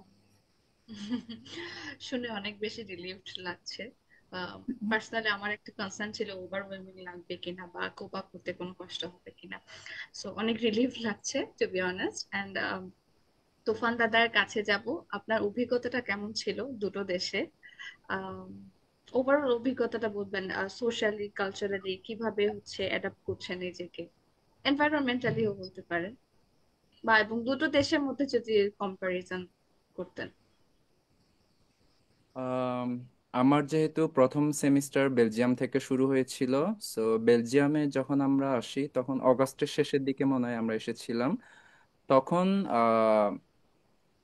খুব বেশি গরম না, ঠান্ডাও না, ও ধরনের একটা ওয়েদার চলতেছিল, বাট জ্যাকেট পরতে হতো। এবং গাছপালায় মানে চারিদিকে সৌন্দর্য ছিল। এবং আমরা যে এলাকায় ছিলাম, গ্যাংক, ওইটা জায়গাটা খুবই সুন্দর। ওইটা ব্রাসেলস না, মানে ব্রাসেলস থেকে অনেক দূরে, কাইন্ড অফ একটা রুরাল এরিয়ার মতো। কিন্তু ফ্যাসিলিটিস সবগুলোই ছিল, একটা সিটিতে যে ধরনের ফ্যাসিলিটিস থাকে সবগুলোই ছিল। আহ, এবং প্রথম যে কি বলে লাভ এট ফার্স্ট সাইট, যে ওই ধরনের একটা ব্যাপার, যে ওকে বেলজিয়ামে আসছে এবং বেলজিয়ামে প্রেমে পড়ে গিয়েছিলাম তখন নতুন নতুন। আরে এত সুন্দর বেলজিয়াম! মানে আমি তখন একটা মাথায় একটা কোয়েশ্চন আসলো, আচ্ছা যখন লোকজন ইউরোপের কথা বলে বেলজিয়ামের কথা বলে না কেন খুব বেশি? সবাই বলে যে ফিনল্যান্ড, সবাই বলে, বা যেগুলো খুবই কমন কান্ট্রি ইউরোপের ক্ষেত্রে ও ধরনের কান্ট্রিগুলো বলে। বেলজিয়াম এত সুন্দর দেশ, এবং এত এগুলো, এবং মানুষের আচার ব্যবহার খুবই সুন্দর। পথে ঘাটে দেখা হলে একটা হাসি দিবে। এবং ইংরেজি, যেহেতু বেলজিয়ামে হচ্ছে 3টা রাষ্ট্রভাষা, ওখানে হচ্ছে ফ্রেঞ্চ, জার্মান এবং হচ্ছে ডাচ। সো আমরা যে এলাকায় ছিলাম ওটা হচ্ছে ডাচ প্রবণ এলাকা ছিল, সো ওখানে ডাচ বলতো। সো ওই মানুষগুলোর সাথে ইন্টারাক্ট করা, এবং সবাই বলতে গেলে গাড়ি চালক থেকে শুরু করে শপকিপার সবাই ইংরেজি ভালো বলতে পারে। সো কোনো ধরনের ল্যাঙ্গুয়েজ ব্যারিয়ার্স এর, মানে যেগুলো শুনেছিলাম যে আর ইউরোপে এ ধরনের ব্যাপারগুলো থাকে, স্টুডেন্ট হিসেবে কোনো ধরনের ল্যাঙ্গুয়েজ ব্যারিয়ার ওরকম ফেস করি নাই। ইভেন ফিনল্যান্ডে ও ধরনের কোনো ঝামেলা হয়নি। বাট পরে আস্তে ধীরে যখন আর একটু ঘাটাঘাটি করলাম, যখন স্টুডেন্ট হিসেবে ইউ আর ওকে, বাট যখন তুমি জবের জন্য অ্যাপ্লাই করবা তখন অবশ্যই তোমাকে ল্যাঙ্গুয়েজটা দেখাতে হবে, যে তুমি যে কান্ট্রিতে তুমি জবের জন্য ইয়া করবা ওখানে ল্যাঙ্গুয়েজটা তোমাকে পারতে হবে।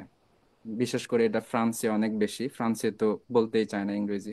সো সো প্রথম সেমিস্টারটা আমার ওখানে ছিল বেলজিয়ামে। তারপর আমি ফিনল্যান্ডে যাই। ফিনল্যান্ডের যে সুতপাদির মতো অবস্থা, জীবনে কোনোদিন বরফ দেখিনি। যখন খুবই এক্সাইটেড ছিলাম, আরে বরফ দেখবো। পরে যখন গেলাম, প্রথম দিকে খুবই ভালো লাগতেছিল, মানে একদম কি বলে হাঁটু পরিমাণ বরফে হেঁটে যাচ্ছি। খুবই স্বপ্নের মতো লাগতেছিল সবকিছু। এবং এর মধ্যে ব্যুরোক্রেটিক প্রসেস গুলো হচ্ছে আমরা হ্যান্ডেল করতেছিলাম। তারপর নতুন বাসা, নতুন সবকিছু ঠিকঠাক করা, তারপর হচ্ছে ইউনিভার্সিটিতে যাওয়া, মানে অনেক এগুলো তো থাকেই, মানে নতুন একটা দেশে যাওয়া। এগুলোর মাঝে মাঝে সো এই যে নতুন পরিবেশে যাওয়ার যে একটা এক্সাইটমেন্ট এবং হচ্ছে ভালো লাগা ওগুলো ছিল। So, সবগুলো দিক চিন্তা করে বলবো যে খুব বেশি টায়ারিং ছিল না আসলে। মাঝে মধ্যে হয়তো মনে হয় যে আর পারতেছি না, কবে শেষ হবে, কিন্তু এর মধ্যেই দেখা যায় যে ওকে কিছু একটা মানে আবার ভালো লাগে এই ধরনের। তবে ফিনল্যান্ড আমার কাছে আহ বলবো যে সবকিছুই ভালো, যেহেতু ফিনল্যান্ড কয়েক বছর ধরে টানা হচ্ছে পৃথিবীর সবচেয়ে সুখী দেশে একটা স্থান ধরে রাখছে। তো আমি বলবো যে লোকগুলোকে দেখলে মনে হয় না যে ওরা পৃথিবীর সবচেয়ে সুখী, মানে সবাই রোবটের মতো হাঁটাচলা করছে।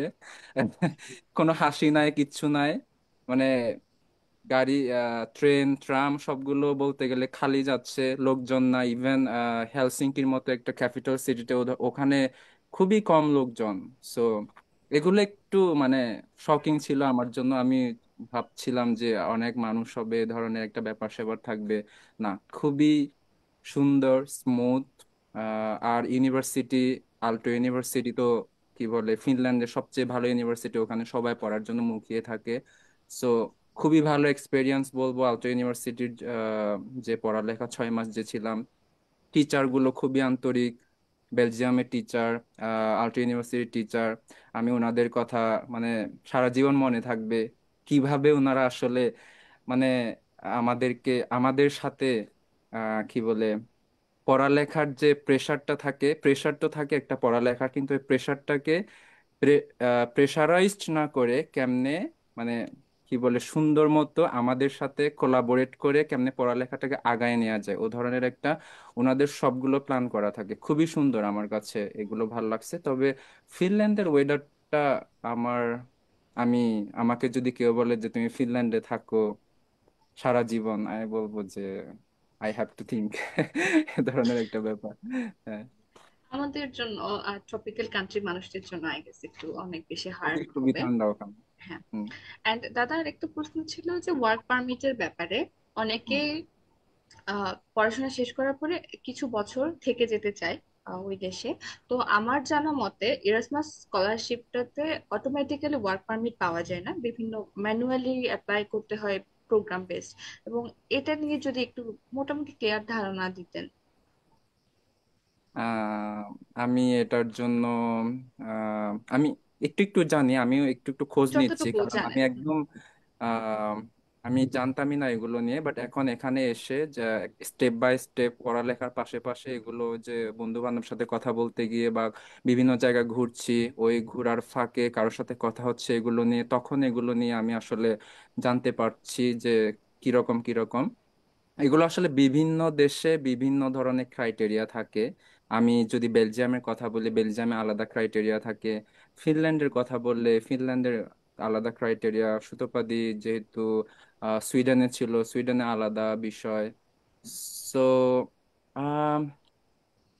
আমি বলবো যে এগুলো নিয়ে অনেক ঘাটাঘাটি করতে হবে।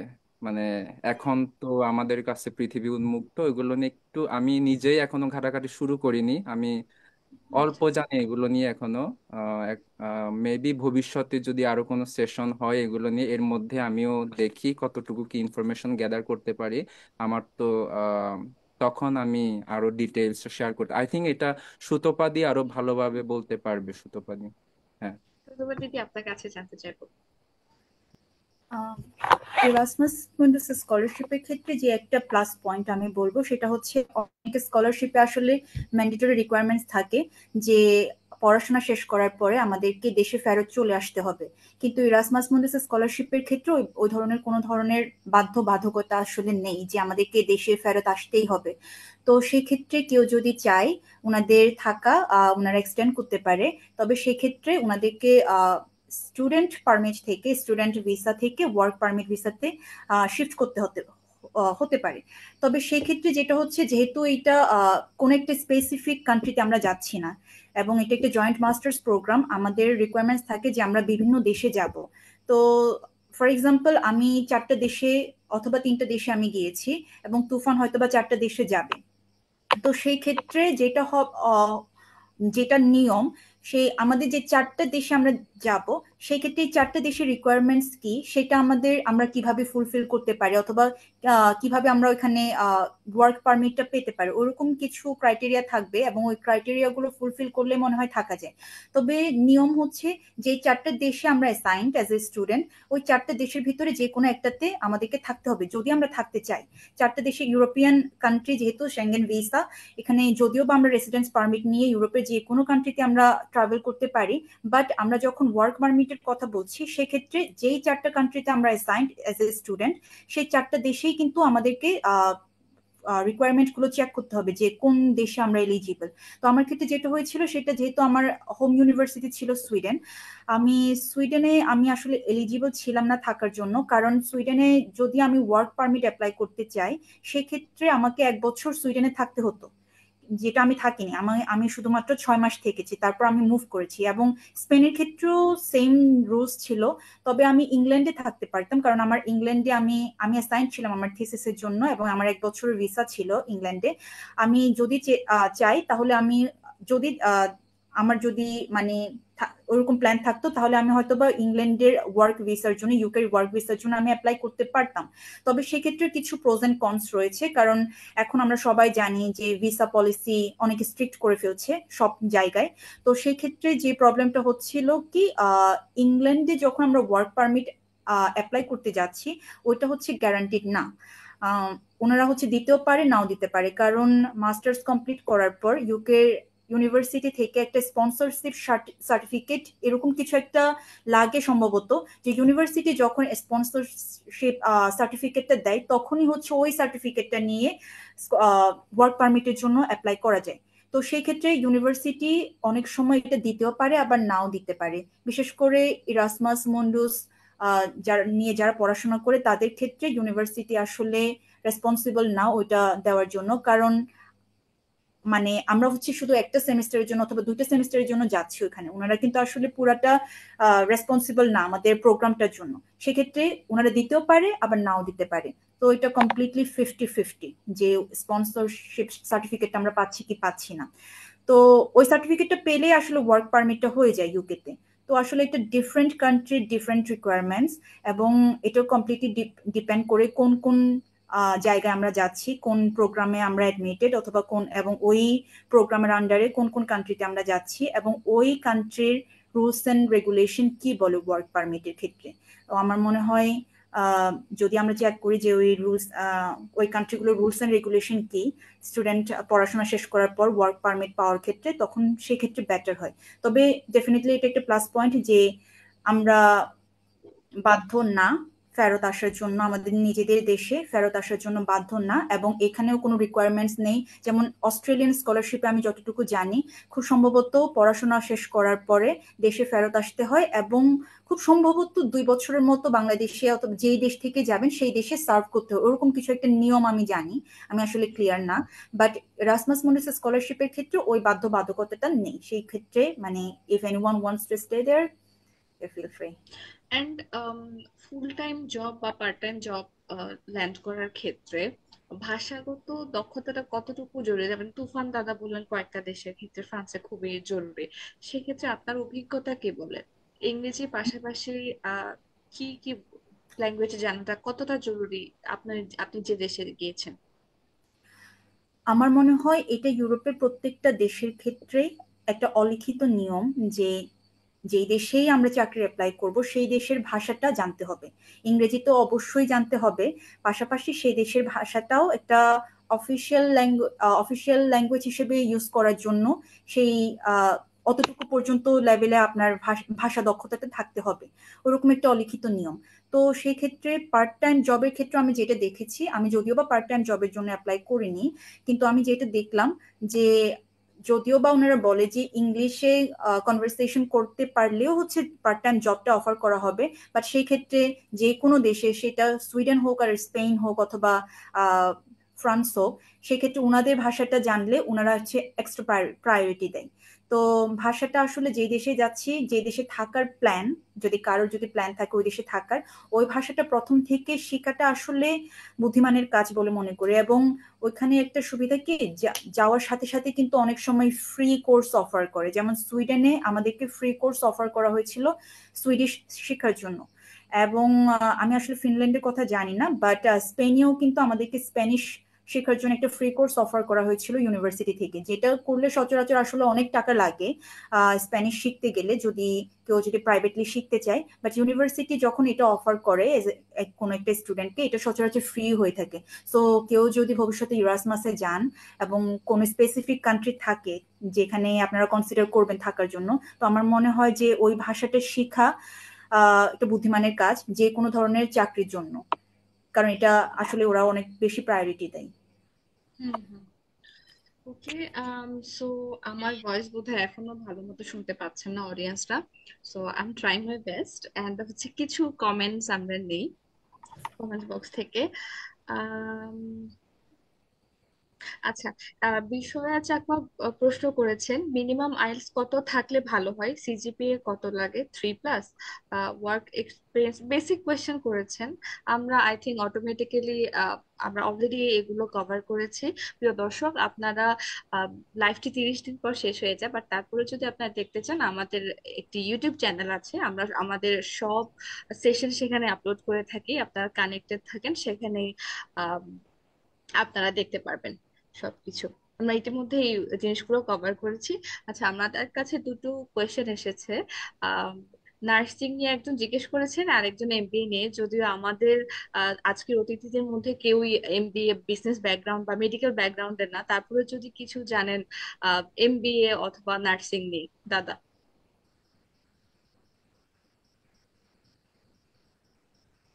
আচ্ছা, এই এই সাবজেক্টগুলো নিয়ে প্রোগ্রাম আছে কিনা ইরাসমাসে, এই ধরনের কোয়েশ্চেন? হ্যাঁ, এই ধরনের কোয়েশ্চেন করেছে, সুযোগ কতটুকু? ওকে, আমি বলবো যে ক্যাটালগটা দেখতে, কারণ আমিও আসলে এখানে অনেকগুলো প্রোগ্রাম, 200-র অধিক প্রোগ্রাম আছে। সো যার যে ধরনের ব্যাকগ্রাউন্ড আছে ওই ব্যাকগ্রাউন্ড অনুযায়ী ক্যাটালগটা খুলে আপনারা কি করবেন, গুগলে যাবেন, ইরাসমাস মুন্ডুজ স্কলারশিপ ক্যাটালগ বা ইএমজেএম ক্যাটালগ লিখলে ওখানে চলে আসবে। ওখানে আপনাদের যে ওয়েবসাইটে নিয়ে যাবে, ওখানে আপনারা সার্চ করবেন আপনাদের কি কোন প্রোগ্রাম বা কোন বিষয় নিয়ে ওখানে একটা ইয়া থাকে, এবং আপনি চাইলে একটা একটা করেও যেতে পারবেন, যে সবগুলো প্রোগ্রাম ওগুলো ঘেটে ঘেটে আপনি দেখতে পারেন যে ও ধরনের একদম ডিরেক্টলি রিলেটেড কোনো প্রোগ্রাম পাওয়া খুবই টাফ। কারণ এখানে যেভাবে প্রোগ্রামগুলো সাজায়, মানে একটু শাখা প্রশাখা ও ধরনের, মানে একটা যা ও ধরনের প্রোগ্রামগুলো সাজায়। সো রিলেটেড কিছু প্রোগ্রাম আপনি পেলেও পেতে পারেন। আমি স্পেসিফিকলি বলতে পারবো না যে আছে কিনা, বাট আমি বলবো যে আপনি একটু ক্যাটালগটা সার্চ করে গুগলে দেখেন একটু সময় নিয়ে। সো এটা হেল্প করবে। আহ, আমাদের বেশ কয়েকটি বেসিক কোয়েশ্চেন এসছে। দাদা, স্টাডি গ্যাপ কি কোনো বাধা হয়ে দাঁড়ায় এক্ষেত্রে? আই ডোন্ট থিঙ্ক সো না। কারণ আমার হচ্ছে আমি সেকেন্ড টাইম দিয়ে বিশ্ববিদ্যালয়ে ভর্তি হই জাহাঙ্গীরনগর, এবং আমার জাহাঙ্গীরনগরে পড়াকালীন সময়ে করোনার সময়ে আমি থার্ড ইয়ারে 1 বছর ড্রপ দিয়েছিলাম। সো আমার আমি তারপরেও আমার একদম অনার্স কমপ্লিট হয় হচ্ছে 2023 সালে, এবং আমার শুরু হয়েছিল 2015-16 শিক্ষাবর্ষে। সো আমার অনার্স কমপ্লিট করতে 7 থেকে 8 বছর লেগেছিল জাহাঙ্গীরনগরে। সো আমার কোনো ধরনের প্রবলেম হয় না, এবং আমি যতদূর জানি রাসমাসে এটা নিয়ে কোনো প্রবলেম হয় না। এবং এমন অনেকেই আছে, আমি একটু আগে যেটা বললাম শুরুর দিকে, যে অনেকেই মানে ইন্ডাস্ট্রিতে কাজ করছে বা অনেক কোম্পানিতে কাজ করতেছে, ও ধরনের লোকজনও আসছে যাদের বয়স হয়তো বেশি, 30+ এ ধরনের লোকজনও আছে। সো বিভিন্ন ব্যাকগ্রাউন্ড থেকে চলে আসে। সো কোনো প্রবলেম নাই এটা, I think। তাই না সুতপদি? আহ, আমার মনে হয় আমার 4 বছরের স্টাডি গ্যাপ ছিল। মানে আমি 4 বছর আসলে জব করেছি, তারপর আমি শুরু করি। জিনিসটা হচ্ছে আপনি কিভাবে আপনি নিজেকে প্রেজেন্ট করছেন, যে কেন গ্যাপটা হলো, কিভাবে কানেক্ট করছেন। সেক্ষেত্রে আমার আসলেই মনে হয় না যে স্টাডি গ্যাপ কোনো ধরনের প্রবলেম হতে পারে স্কলারশিপের ক্ষেত্রে, এই প্রোগ্রামটার ক্ষেত্রে অ্যাটলিস্ট। এবং আমাদের প্রোগ্রামে আমার আরেকজন ক্লাসমেট ছিলেন, উনার বয়স ছিল 56। উনি, হ্যাঁ, তো আমি আশা করি এই এক্সাম্পলটা দেওয়ার একটাই কারণ যাতে আমরা মনে না করি যে বয়স কোনো ধরনের বাধা হতে পারে। যদি আমরা প্রপার ওয়েতে প্রেজেন্ট করতে পারি অথবা সবকিছু আমরা ফুলফিল করতে পারি রিকোয়ারমেন্টস, সেক্ষেত্রে স্টাডি গ্যাপ কোনো ধরনের বাধা আসলে হতে পারে না। জাস্ট একটু কেয়ারফুলি যদি একটু প্রেজেন্ট করতে পারি, রিপ্রেজেন্ট করতে পারি যে কেন এত বছর পরেও যে আমরা still we are trying to get into the program, আমার মনে হয় ওইটা আরো অনেক বেশি প্লাস পয়েন্ট। ওকে, সো এবার আসি এসওপি নিয়ে। দিদির কাছে তো শুনেছি আর্লিয়ার দিকে, সেশনের প্রথম দিকে এসওপি নিয়ে উনি বলেছেন, এবং এখন যাব আমি তুফান দাদার কাছে। এসওপি অনেক ইম্পর্ট্যান্ট একটা জিনিস, যেটাই অনেকটা ডিটারমাইন করে দেয় আমরা চান্স পাবো কি পাবো না। সেক্ষেত্রে আপনার ডুজ এন্ড ডোন্টস কি উপদেশ থাকবে যে এটা করলে ভালো হয়, এভাবে লিখলে, বা আপনার অভিজ্ঞতাটা কেমন ছিল এসওপি লেখার ক্ষেত্রে? ওকে, প্রথমে আমার অভিজ্ঞতার কথা বলি। প্রথম কথা হচ্ছে আমাদেরকে ও ধরনের, যেটা আসলে অরিজিনাল এসওপি বা লেটার অফ মোটিভেশন, যেটা মানে মানে নর্মালি দেয় আর কি বা চায়, আমাদের প্রোগ্রামের ক্ষেত্রে ও ধরনের কিছু চায়নি। আমাদেরকে ওই এসওপিটাই তিনটা ভাগে ভাগ করে দিয়েছিল।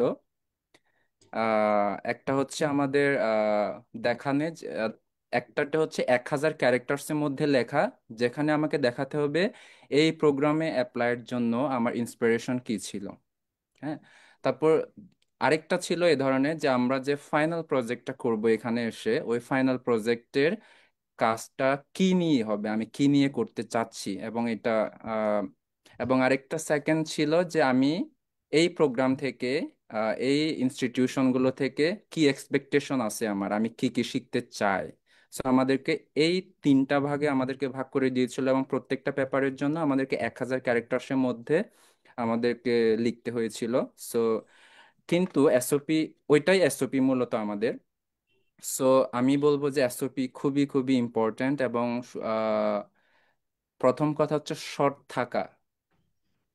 মানে আমি কি চাই এবং আমার ব্যক্তিগত এক্সপেরিয়েন্স, এটার সাথে আমার যে একাডেমিক ব্যাকগ্রাউন্ড এবং আমি যে প্রোগ্রামে অ্যাপ্লাই করছি, এটার সাথে সবগুলোর একটা ইন্টারকানেকশন বের করা, এবং আমি যে ধরনের এক্সপেরিয়েন্স আছে ওই এক্সপেরিয়েন্সগুলো মানে সবগুলো লিঙ্কড হচ্ছে কিনা, আসলে ওরা এটা সবচেয়ে বেশি প্রাধান্য দেয় আমি যতদূর জানি। এবং যখন ওনারা হচ্ছে সিলেকশন ক্রাইটেরিয়ার মধ্য দিয়ে যায়, আমি যতদূর জানি সিজিপিএ, আমি যতদূর রিসার্চ করছি এরাসমাস নিয়ে, সিজিপিএ তে মেবি 40 to 60% মার্ক থাকে, মানে সিলেকশন প্রক্রিয়ার সময়।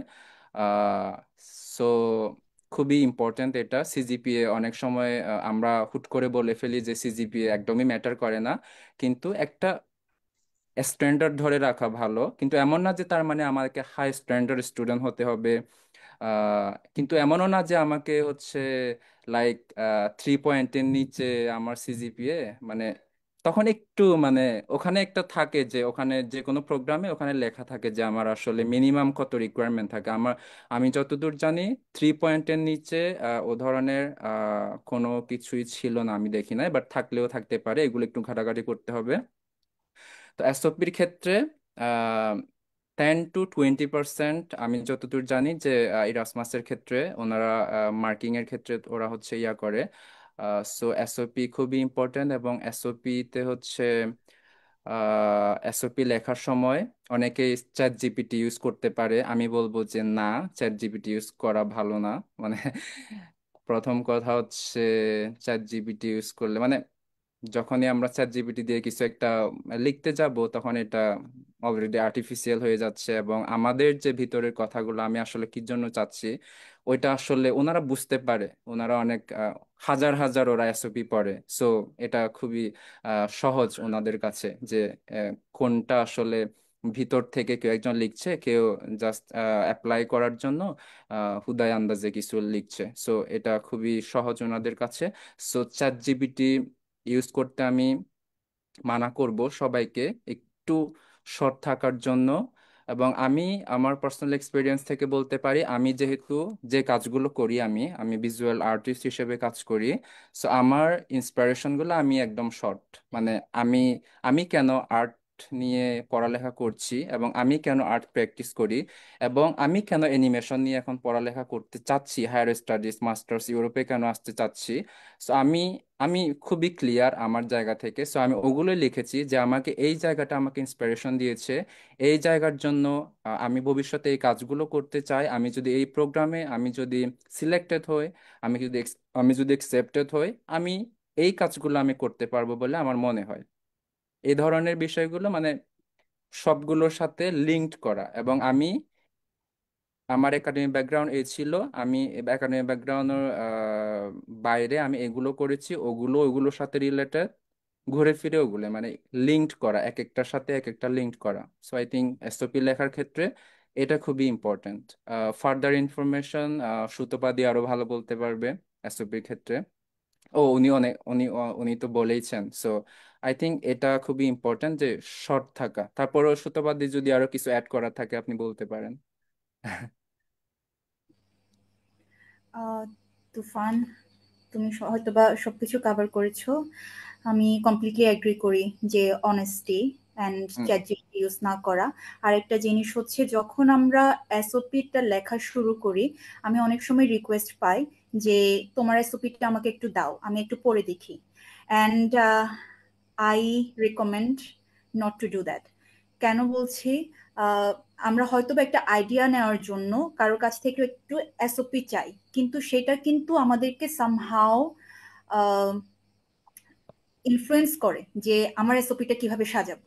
তো সেই ক্ষেত্রে আমি বলবো যে কারোর এসওপি না দেখে আমাদের যে অ্যাচিভমেন্ট গুলো আছে, কেন আমরা অ্যাপ্লাই করতে চাই এবং এই প্রোগ্রামটা থেকে আমরা কি এক্সপেক্ট করি এবং কিভাবে আমরা এই প্রোগ্রামটা আমাদের লাইফের জার্নিটাকে ইনফ্লুয়েন্স করবে, এইগুলো কিছু একটা সেট করে কিছু যেগুলো তুফান অলরেডি মেনশন করেছে, এইগুলো আমরা ড্রাফট করে আমাদের এসওপিটাকে একটা প্রপার শেপে নিয়ে আসা।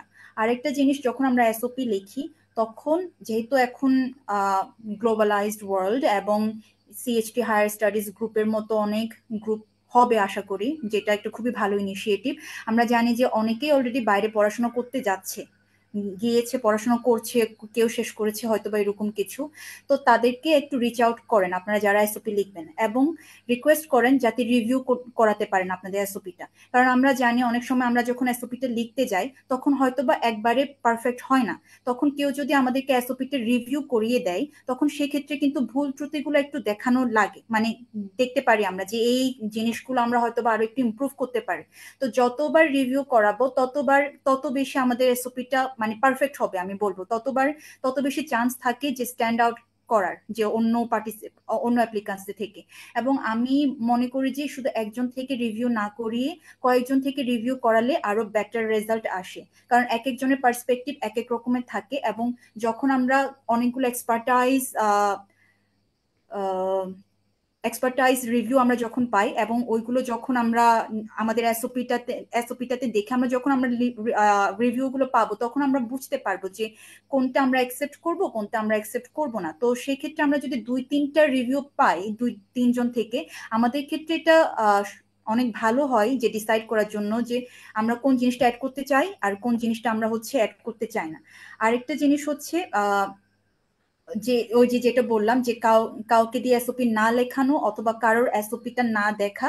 কারণ ওদের যখনই আমরা ইউরোপে অ্যাপ্লাই করছি এরাসমাস মুন্ডাস প্রোগ্রামের মধ্য দিয়ে, তখন কিন্তু একটা প্লেগারিজম চেকার নামে একটা অ্যাপ থাকে, ওদের স্পেসিফিক্যালি একটা অ্যাপ থাকে।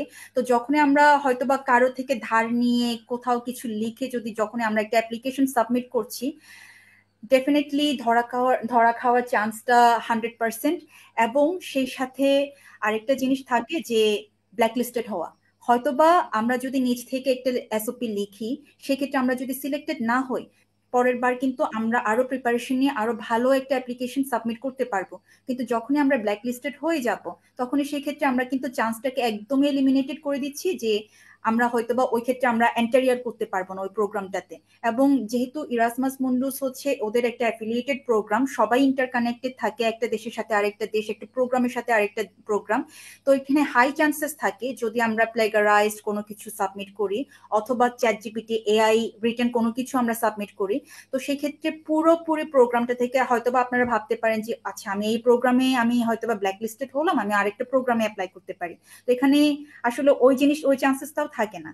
তো এখানে একটা হাই রিস্ক থেকে যায় যে আমরা পুরা প্রসেসটা থেকে আমরা নিজেদেরকে এলিমিনেট করে ফেলছি। সো আসলে অনেস্ট থাকা একটা বিশাল একটা বড় আমি বলবো যে জিনিস এখানে। কারণ আমরা নিজেদের যেহেতু যারা সিলেক্ট করে স্কলারশিপ যাদেরকে দেয়, তারা যেহেতু তুফান যেটা বললো যে হাজার হাজার অ্যাপ্লিকেশন ওনারা পড়ে, ওনাদের একটা আইডিয়া থাকে যে কে জেনুইন কিছু লিখলো আর কে হচ্ছে চ্যাট জিপিটি অথবা কারো থেকে ধার নিয়ে কিছু লিখলো।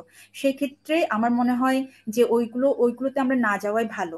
আমরা একটু সময় নিয়ে এসওপিটা লিখি, কিভাবে আমরা প্রগ্রেস করব, কয়েকজনকে আমরা রিচ আউট করি রিভিউ করানোর জন্য। তো আলটিমেটলি সময় লাগলেও 1 মাস লাগুক, 2 মাস লাগুক, 3 সপ্তাহ লাগুক, 2 সপ্তাহ লাগুক, আমার মনে হয় আলটিমেটলি আমরা একটা প্রেজেন্টেবল এসওপি আমরা সাবমিট করতে পারবো। আর আরেকটা জিনিস যেটা আমি আমার এক্সপিরিয়েন্স থেকে বলবো যে প্লিজ আপনারা আসলে আহ, মনে করবেন না যে কেউ আপনি হয়তোবা কাউকে রিচ আউট করতে পারেন যে এসওপি রিভিউ করানোর জন্য। আপনার হয়তোবা মনে অনেক সময় প্রশ্ন থাকতে পারে যে মানুষটা হয়তোবা বিজি থাকবে অথবা আমাকে রিপ্লাই দিবে কি দিবে না। অনেক সময় নিজের মধ্যে লো সেলফ এস্টিম থাকে যে হয়তোবা উনি আমাকে পাত্তা দিবেন না, এরকম টাইপের কিছু একটা থাকে। জাস্ট হচ্ছে ওই জিনিসগুলো মাথা থেকে ঝেড়ে ফেলে দেন। হয়তোবা কাউকে আপনি রিচ আউট করার পরে উনি হয়তোবা সেই মানুষটা হয়তোবা আপনাকে রিপ্লাই করবে না, বাট রিপ্লাই করতেও পারে নাও করতে পারে, 50-50 চান্স। হয়তোবা ওনার সময় থাকতেও পারে আপনার এসওপিটা রিভিউ করার জন্য, হয়তোবা ওনার সময় নাও থাকতে পারে আপনার এসওপিটা রিভিউ করানোর জন্য। বাট লিস্ট রিচ আউট করেন, কারণ যখনই আপনি রিচ আউট করবেন তখন তো আপনার চান্সেসটা বেড়ে গেল, হয়তোবা রিচ আউট করতে পারে। যদি আপনি রিচ আউট না করেন, আপনি যদি মনের মধ্যেই ধরে নেন যে হয়তোবা রিচ আউট করবে মানে পড়বেন না, ওনার সময় হবে না, তখন কিন্তু চান্সেসটা আরো কমে যাচ্ছে। সো আমরা আমাদেরকে একটু ডেসপারেট হতে হবে। আমি বলবো যে একটু ডেসপারেট হতে হবে। আমি যেমন আমার ক্ষেত্রে আমি তো কোনো একজন আমাকে বলেছিলেন, আমার একটা ফ্রেন্ড আমাকে বলেছিলেন যে আমি মনে হয় পুরো বাংলাদেশের সবাইকে দিয়ে আমার এসওপি রিভিউ করিয়েছি, এমন একটা অবস্থা ছিল। আমি র্যান্ডম মানুষকে, আমি ফেসবুক লাইভে জয়েন করে আমি র্যান্ডম মানুষকে রিচ আউট করেছিলাম যে আমার এসওপিটা রিভিউ করিয়ে দেন। এবং আমি এক্সট্রিমলি গ্রেটফুল সেই সব মানুষগুলোর প্রতি যে ওনারা নিজেদের সময় ব্যয় করে আমার এসওপি গুলো রিভিউ করেছেন। রিভিউ করানোর মানে এই নয় যে ওনারা আমার জন্য কোনো ওয়ার্ড লিখছেন অথবা কোনো কিছু লিখে দিচ্ছেন। রিভিউ করানোর মানে এইটা যে কিছু কিছু পয়েন্ট থাকে যেগুলোতে হয়তোবা আমরা আরো অনেক ইমপ্রুভ করতে পারি। সেইগুলোতে ইমপ্রুভ করলে আমাদের এসওপিটা আরো একটু পলিশড হতে পারে, আর একটু টেইলরড হতে পারে। ওই জিনিসগুলো জানার জন্যই, ওই জিনিসগুলো কারেক্ট করার জন্যই মানুষ মানে ওই স্পেশালাইজড অথবা এক্সপার্টাইজড মানুষগুলোকে রিচ আউট করা। তো রিচ আউট করেন, সাহায্য চান, হেল্প চান। আপনি হেল্প পেতেও পারেন, না পেতেও পারেন, কিন্তু আপনি যদি হেল্পের জন্য না বলেন, সাহায্যের জন্য না বলেন, তাহলে কিন্তু আপনার চান্সেসটা একদমই থাকছে না। অ্যাটলিস্ট আপনি যদি বলেন তাহলে কিন্তু চান্সেসটা বেড়ে যাচ্ছে। সো আমি বলবো যে আসলে একটু ডেসপারেট হন অ্যাপ্লিকেশনের জন্য, একটু দেখান যে লোকে বলুক, যা বলার বলুক, আপনারা একটু রিচ আউট করেন, কেউ না কেউ আসলে রিভিউ করবেই। থ্যাংক ইউ দিদি, আমি নিজে অনেক প্রশ্নের উত্তর পেলাম। অডিয়েন্স থেকে তুফান দাদার জন্য একটা কোয়েশ্চেন এসেছে। আম, অলিভা অবি জিজ্ঞেস করছেন, অ্যানিমেশন অর আর্ট সেক্টরে পোর্টফোলিও নিয়ে কিছু অ্যাডভাইস চাচ্ছি। অ্যানিমেশন অথবা আর্ট সেক্টর নিয়ে পোর্টফোলিও আহ, কিভাবে বিল্ড আপ করবেন? আচ্ছা, এই এই প্রশ্নের উত্তরে যাওয়ার আগে আরেকটা ছোট্ট করে এসওবি ব্যাপারে আরেকটু ছোট্ট করে বলি। সেটা হচ্ছে যে সুটোপাদের কথাগুলো শুনতে গিয়ে আমার মনে হলো যে এটা একটু মনে মেনশন করার দরকার। কারণ এখানে কিন্তু আমাদের আইএলটিএস দিতে হয়, হ্যাঁ। মানে সো আইএলটিএসটা কিন্তু দিতে হয়। সো আমাদের এখানে যেহেতু অনেকেই জানে যে আইএলটিএস আমাদের হচ্ছে রাইটিং রিডিং 4টা মডিউল থাকে। সো এটার মধ্যে রাইটিং এ অনেক সময় লেখা থাকে যে আমাদেরকে কমপক্ষে 6.5 পেতে হবে রাইটিং এ, হ্যাঁ, ও ধরনের একটা বিষয় থাকে। সো আমরা যখন এই ধরনের সাবজেক্ট ইউজ করবো বা অন্যদের থেকে দেখে দেখে লিখবো, তখন আসলে এটা লেক অফ মোটিভেশনেরও একটা প্রশ্ন চলে আসে, প্লাস হচ্ছে লেক অফ রাইটিং স্কিলেরও একটা প্রশ্ন চলে আসে যে যেহেতু ও দেখে দেখে লিখছে বা এই ধরনের চ্যাট জিপিটি ইউজ করে, তার মানে ওর লেখার জন্য ও ধরনের কোনো ইয়া নাই, অ্যাবিলিটি নাই। সো এটাও একটা মাইনাস পয়েন্ট। সো আমি বলবো যে নিজে থেকে নিজের অ্যাবিলিটি দিয়ে এগুলো ট্রাই করা। ওকে, প্রশ্নটা ছিল হচ্ছে অ্যানিমেশন অ্যানিমেশন বা আর্ট। আর আর্ট সেক্টরে পোর্টফোলিওটা কিভাবে বিল্ড আপ করবে? পোর্টফোলিও, ওকে। পার্টিকুলারলি ইরাসমাস স্কলারশিপের জন্য আর্ট রিলেটেড যে যতগুলো প্রোগ্রাম আছে, সবচেয়ে ফাইন আর্টের সাথে রিলেটেড যেটা, সেটা আমি পেয়েছি শুধুমাত্র অ্যানিমেশনে। কেউ যদি অ্যানিমেশন শিখতে চায় পরে ফাইন আর্ট ব্যাকগ্রাউন্ড থেকে, এবং অনেকেই শিখতে চায়, আমি যতদূর জানি অ্যানিমেশন খুবই ফ্যাসিনেটিং একটা ব্যাপার। সো এবং আম, অন্য যে প্রোগ্রামগুলো আছে art related, art and culture নামে একটা ছিল, কিন্তু ওইটা খুব একটু কি বলে ওইটা, থিওরি থিওরি রিলেটেড, মানে ওই ধরনের প্র্যাকটিক্যাল বেসড কোনো প্রোগ্রাম না ওটা। সো আমি পার্টিকুলারলি এই প্রোগ্রামের কথা বলতে পারবো যে এখানে কি ধরনের ক্রাইটেরিয়া থাকে। আমি যে প্রোগ্রামে পড়তে আসছি, এখানে 4 মিনিটের একটা অ্যানিমেশন পোর্টফোলিও দেখাতে হয় যে আমি অ্যানিমেশন পারি, মানে সবগুলো ডকুমেন্ট লাগবে। ডকুমেন্টের কথা মনে হয় আমরা এখনো বলি নাই কি কি ডকুমেন্ট লাগে ইরাসমাসে অ্যাপ্লাই করার জন্য। ওকে, সো যে ডকুমেন্টগুলো লাগে ওগুলো তো আমরা করব, ওগুলো আমাদের রেডি করতে হবে। আইএলটিএস সার্টিফিকেট বা আমাদের হচ্ছে একাডেমিক সার্টিফিকেট, বা হচ্ছে আরো যে যে বিষয় ইয়াগুলো থাকে ওগুলো আমরা করব। এর আরো আমাকে দেখাতে হয়েছিল 4 মিনিটের একটা অ্যানিমেশন পোর্টফোলিও, যেটার মাধ্যমে ওনারা দেখবে এবং বুঝবে যে আমি অ্যানিমেশনের যে বেসিক গুলো, ওই বেসিক গুলো আমি পারি, বা আমি অ্যানিমেশনের আমার একটু হলে আমার এক্সপেরিয়েন্স আছে।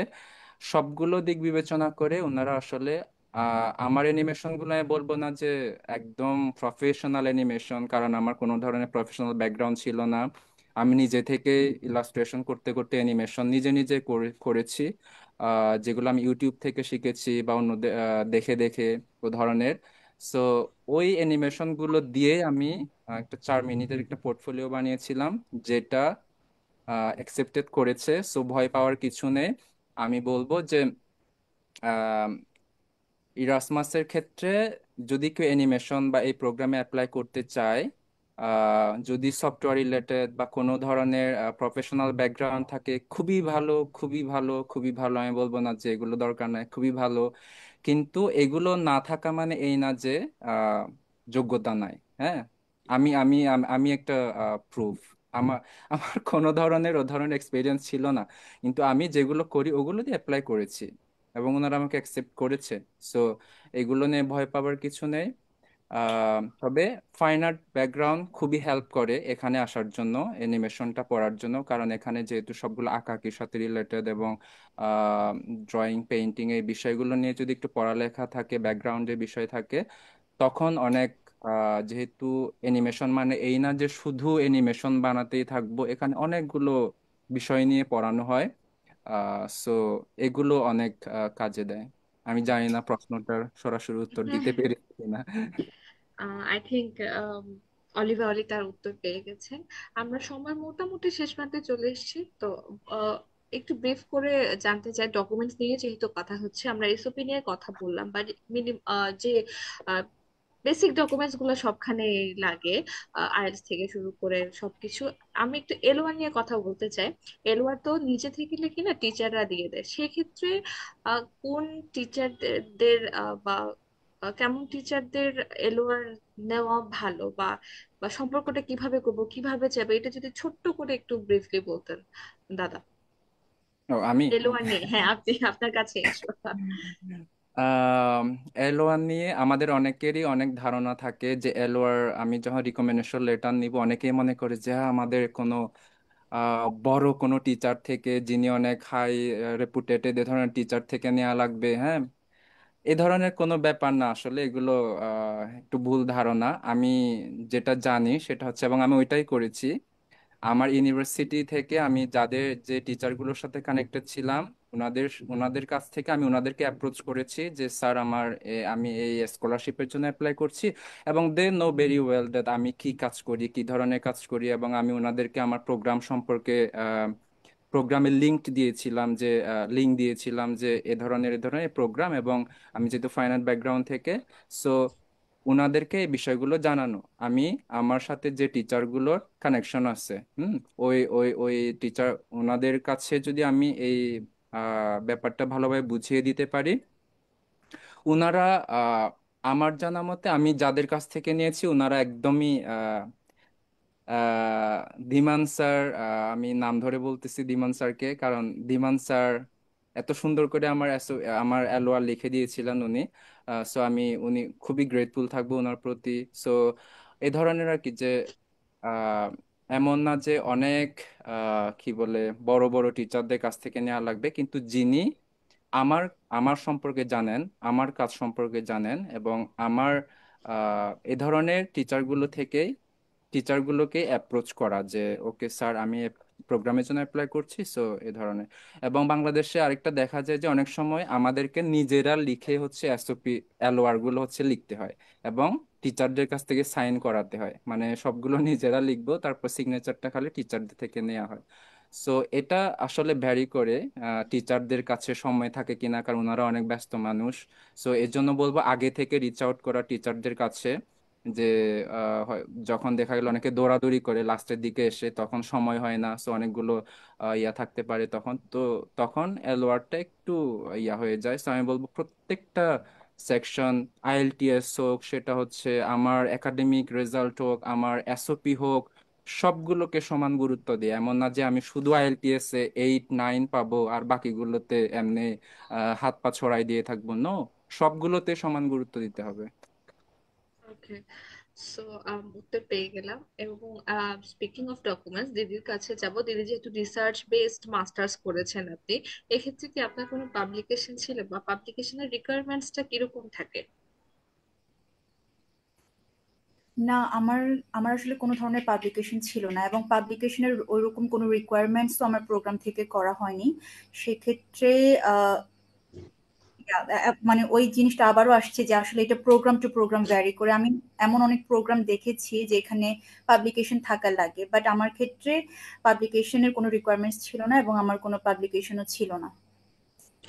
আর ওকে। তুফানের সাথে একটু অ্যাড করতে চাই আমি এলোয়ার নিয়ে। আমি কমপ্লিটলি এগ্রি করি তুফান যেটা বললো সেটা, যে খুব হাইলি রেপুটেটিভ কেউ না হয়ে যে যে যিনি আমাদেরকে ভালো চিনেন তার থেকে রিকমেন্ডেশন লেটার নেওয়াই ভালো। তো আরেকটা জিনিস যেটা মাথায় রাখা উচিত আমাদেরকে, যা যিনি আমাদের রিকমেন্ডেশন লেটার দিচ্ছেন তিনি যেন একটু ইমেইলের ক্ষেত্রে রেসপন্সিভ হন। কারণ হুম, অনেক হুম, সময় প্রোগ্রাম থেকে রিচ আউট করা হয় যে আপনি তো রিকমেন্ডেশন লেটার দিলেন, যে মানে হয়তো বা কমিউনিকেশন অনেক সময় করা হয়, মোস্ট অফ দ্য টাইম করা হয় না, বাট চান্সেস থাকে করা হয়। তো সেই ক্ষেত্রে এমন কাউকে সিলেক্ট করা যিনি আমাদেরকে ভালো চিনেন রিকমেন্ডেশন লেটারের জন্য, এবং ইমেইলের ক্ষেত্রে উনি রেসপন্সিভ, নিয়মিত ইমেল চেক করে, এরকম কিছু এরকম কাউকে চুজ করা। কারণ যদি ইউনিভার্সিটি থেকে রিচ আউট করা হয় যে আপনি তো রিকমেন্ডেশন লেটার দিলেন এবং উনি যদি রেসপন্স না করে, তাহলে তো আরেকটা সমস্যা। তো হুম। ওই জিনিসটা একটু মাথায় রাখা। আচ্ছা, সো আমাদের অডিয়েন্স একজন জিজ্ঞেস করেছেন স্পাউস অ্যালাউ করে কিনা, if anyone wants to answer to that. হ্যাঁ, অ্যালাউ বলতে অনেকেই নিয়ে আসে, কিন্তু একটু অনেকগুলো ঝামেলার মধ্য দিয়ে যেতে হয়। যদি এগুলো কেউ বিয়ার করতে পারে তাহলে আনা যায়, কিন্তু স্পাউস স্পাউস আনলে হচ্ছে নিজের, মানে এমন না যে স্কলারশিপ থেকে এটা বিয়ার করবে, দুজনের খরচ, মানে নিজেদের ওই খরচ থেকেই আপনি যদি চলতে পারেন ওকে আমি আরেকজনের জন্য, তখন আপনি আনতে পারেন, কোনো প্রবলেম নাই। এবং ওকে। একাডেমিক বা ব্যুরোক্রেটিক প্রসেস গুলো আপনাকে নিজেকে হ্যান্ডেল করতে হবে, কি কি করতে হবে না করতে হবে ওগুলো। ওকে, আমরা সময়ের মোটামুটি শেষ প্রান্তে চলে এসেছি। দর্শক শ্রোতা, আপনারা যারা প্রশ্ন করেছেন, যে যে টপিক নিয়ে জানতে চেয়েছেন, আই থিংক আমরা সবকিছু মোটামুটি কভার করেছি। আর যারা প্রথম দিকের তথ্যগুলো মিস করেছেন, আর তাদের জ্ঞাতার্থে বলে রাখি, আপনারা এই লাইভটা 30 মিনিট পর শেষ হয়ে গেলেও আপনারা আমাদের ইউটিউব চ্যানেল, একই নামে সিএসটি হায়ার স্টাডিজ গ্রুপ, এই চ্যানেল ইউটিউবে আপনারা পাবেন, সাবস্ক্রাইব করবেন, এবং এখানে আপলোড করা থাকবে সবকিছু। সো আশা করি সবকিছু আপনারা ওখানেই পাবেন, আপনাদের প্রশ্নের উত্তর। আম, শেষ প্রশ্নে যাব। তুফান দাদা, আপনার কাছে প্রথমে যাব। ওভারঅল এরাসমাস স্কলারশিপ নিয়ে বা হায়ার স্টাডিজ নিয়ে আমাদের সিএইচডি স্টুডেন্টসদের কনটেক্সটে কিছু যদি বলতেন যে কতটা জরুরি আমাদের উচ্চশিক্ষা, কেন জরুরি, আপনার পার্সপেক্টিভটা যদি শেয়ার করতেন আমাদের জন্য, যারা আমরা সিএইচডি থেকে উঠে আসা স্টুডেন্টস, তাদের জন্য কেন জরুরি?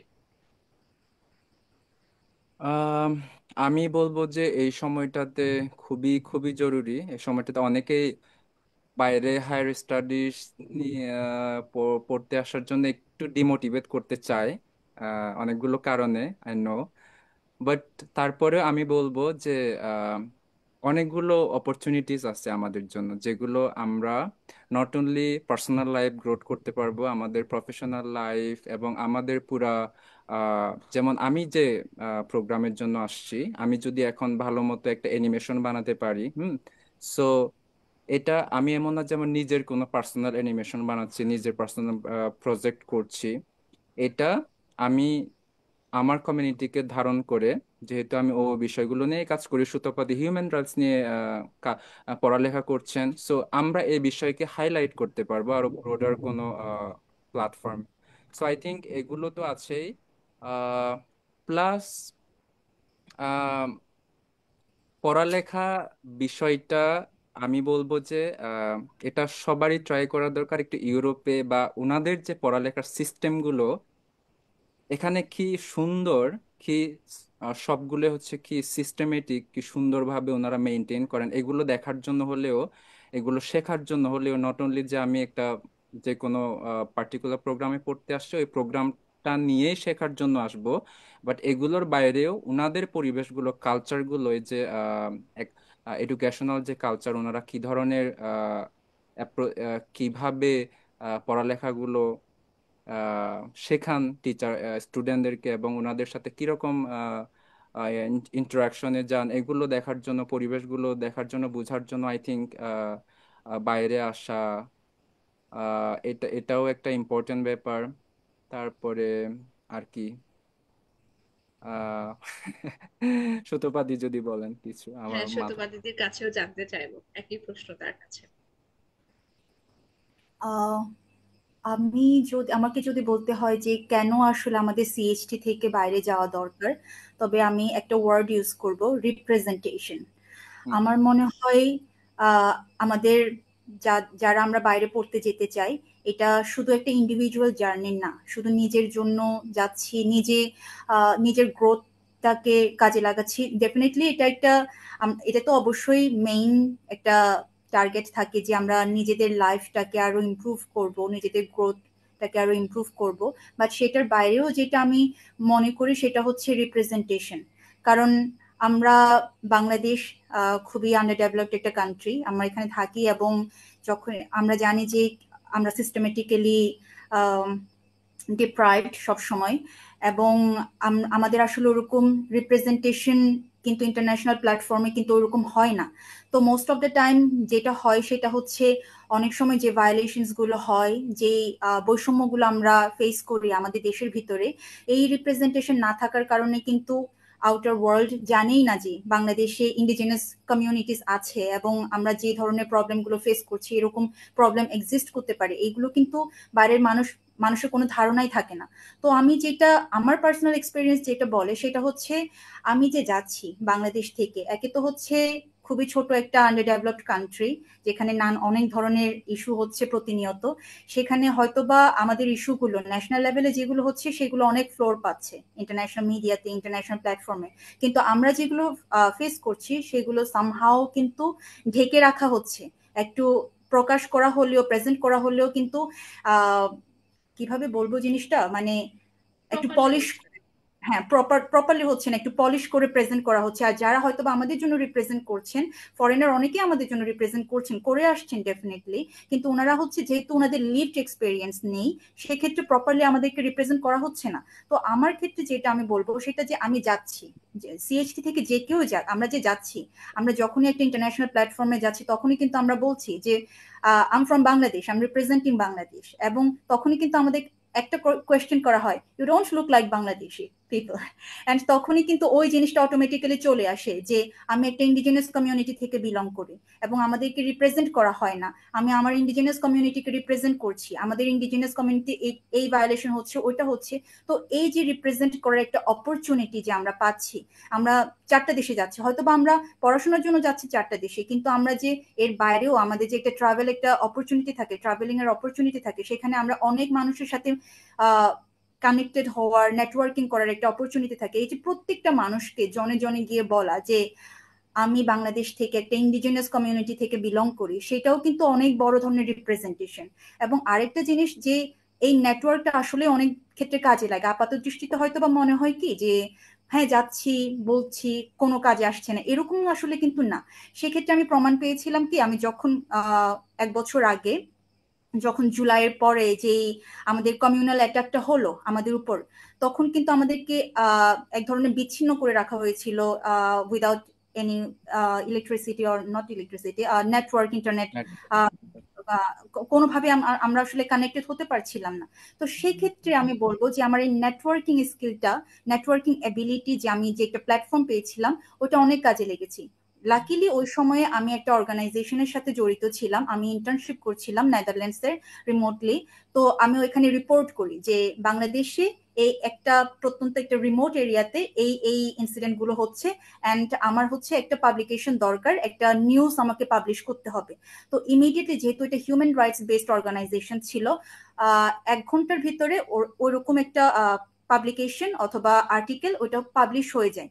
ওইটা একটা অপরচুনিটি। এবং আমি যেহেতু হিউম্যান রাইটস নিয়ে পড়াশোনা করছিলাম এবং আমার কলিগস যারা ছিলেন কম বেশি ওনারা সবাই কিন্তু ওই একই ফিল্ডে কাজ করে এবং ওনাদেরও কিন্তু একটা ইন্ডিভিজুয়াল নেটওয়ার্কিং আছে। তো আমি সবাইকে, আমাদের যে গ্রুপ ছিল, আমি ওনাদেরকে বললাম যে আমি নেটওয়ার্কের বাইরে অথবা নেটওয়ার্ক শাটডাউন করে করে দেওয়া হয়েছে এবং আমি রিচ আউট করতে পারছি না, বাট এই ইনসিডেন্ট গুলো হচ্ছে, প্লিজ আপনাদের নেটওয়ার্কে আপনারা একটু এই জিনিসগুলো স্প্রেড আউট করে দেন। And they were very active. So আমার মনে হয় যে এই যে রিপ্রেজেন্টেশনের একটা অপরচুনিটি, এই যে কোনো কিছু একটা হলে আমরা যে প্রপার একটা অ্যাটেনশন পাই না, আমাদের যে একটা অপরচুনিটি থাকে রিপ্রেজেন্ট করার, বাইরের একটা ওয়ার্ল্ডের সাথে একটা কানেক্টেড থাকার, এই অপরচুনিটিটা আমার মনে হয় সবারই নেওয়া উচিত। যত বেশি আমরা একজন যাচ্ছি, দুইজন যাচ্ছি, একজন দুইজনের পক্ষে আসলে সবার রিপ্রেজেন্ট, যদিও বা ক্ষুদ্র পরিসরে আমরা করছি, দ্যাট ডাজ ম্যাটার, কিন্তু যত বেশি জন আমরা যাব বাইরে, যত বেশি আমরা আরো স্প্রেড করতে পারবো আমাদের নেটওয়ার্কটাকে, তত বেশি আমরা আমাদের কমিউনিটিকে সামনে এগিয়ে নিতে পারবো। সো আমার মনে হয় এটা শুধু নিজের জন্য জার্নি না, এটা একটা সমষ্টিগত একটা জার্নি, যে আমি তো নিজে এগিয়ে যাবই, সাথে হচ্ছে আমি আমার কমিউনিটিটাকেও টেনে তুলে ধরবো, যেটা তুফান অলরেডি করছে। সে নিজে পড়াশোনা করছে এবং তার সাথে কোনো কিছু একটা ইনসিডেন্ট হলে তুফান সার্টবিন যেটা আছে সেখানে ও রিপ্রেজেন্ট করছে। তো আমার মনে হয় যে এই জিনিসগুলো মাথায় রেখে হইলেও আমাদেরকে চিন্তা করা উচিত যে কিভাবে আমরা আরো বেশি অ্যাক্টিভলি মানে বাইরের ওয়ার্ল্ডের সাথে কানেক্টেড হতে পারি এবং কোনো ধরনের অপরচুনিটি পেলে আমরা কিভাবে ওগুলো গ্র্যাব করতে পারি। So yeah, that's it. Thank you দিদি। অনেক সুন্দরভাবে পুট আউট করেছেন। সেটা আমিও এগ্রি করি। আমরা হয়তো যে যে জায়গাতে থাকি কেন, ইন্ডিভিজুয়াল এক্সপেরিয়েন্সকে আমরা কালেকটিভ এক্সপেরিয়েন্সে কিন্তু পরিণত করি। আমাদের যে লিভড এক্সপেরিয়েন্স থাকে সেটা আমরা শেয়ার্ড এক্সপেরিয়েন্সে পরিণত করি, আমাদের কানেকশনস হয়। I think I am very proud of you too, and we all are. কমেন্টসেও সেটাই আমি দেখলাম, অনেকে প্রশ্নের পাশাপাশি বলছেন যে অনেক ভালো লাগছে কথা শুনে দুজনকে, এত মানে আই থিঙ্ক অনেকে ইন্সপায়ার্ড হয়েছেন এবং আমিও তাদের মধ্যে একজন, খুবই ইন্সপায়ার্ড হলাম আপনাদের কথা শুনে, এত পজিটিভ কথা কথা শুনে। একটু অ্যাম্বিশিয়াস হলাম মনে হচ্ছে। সো দীর্ঘক্ষণ আছেন আমাদের সঙ্গে, প্রায় 2 ঘন্টা ধরে, এবং দর্শকরা খুবই অ্যাক্টিভলি আছেন আমাদের সাথে। 250 জনের উপর আছেন এখন আমাদের সাথে এই 2 ঘন্টা ধরে। 250 জনের নিচে নামেনি দর্শক সংখ্যাটা যতটুকু জানি। So thank you so much again, এত আপনাদের মূল্যবান সময় দেওয়ার জন্য আমাদের প্ল্যাটফর্মকে।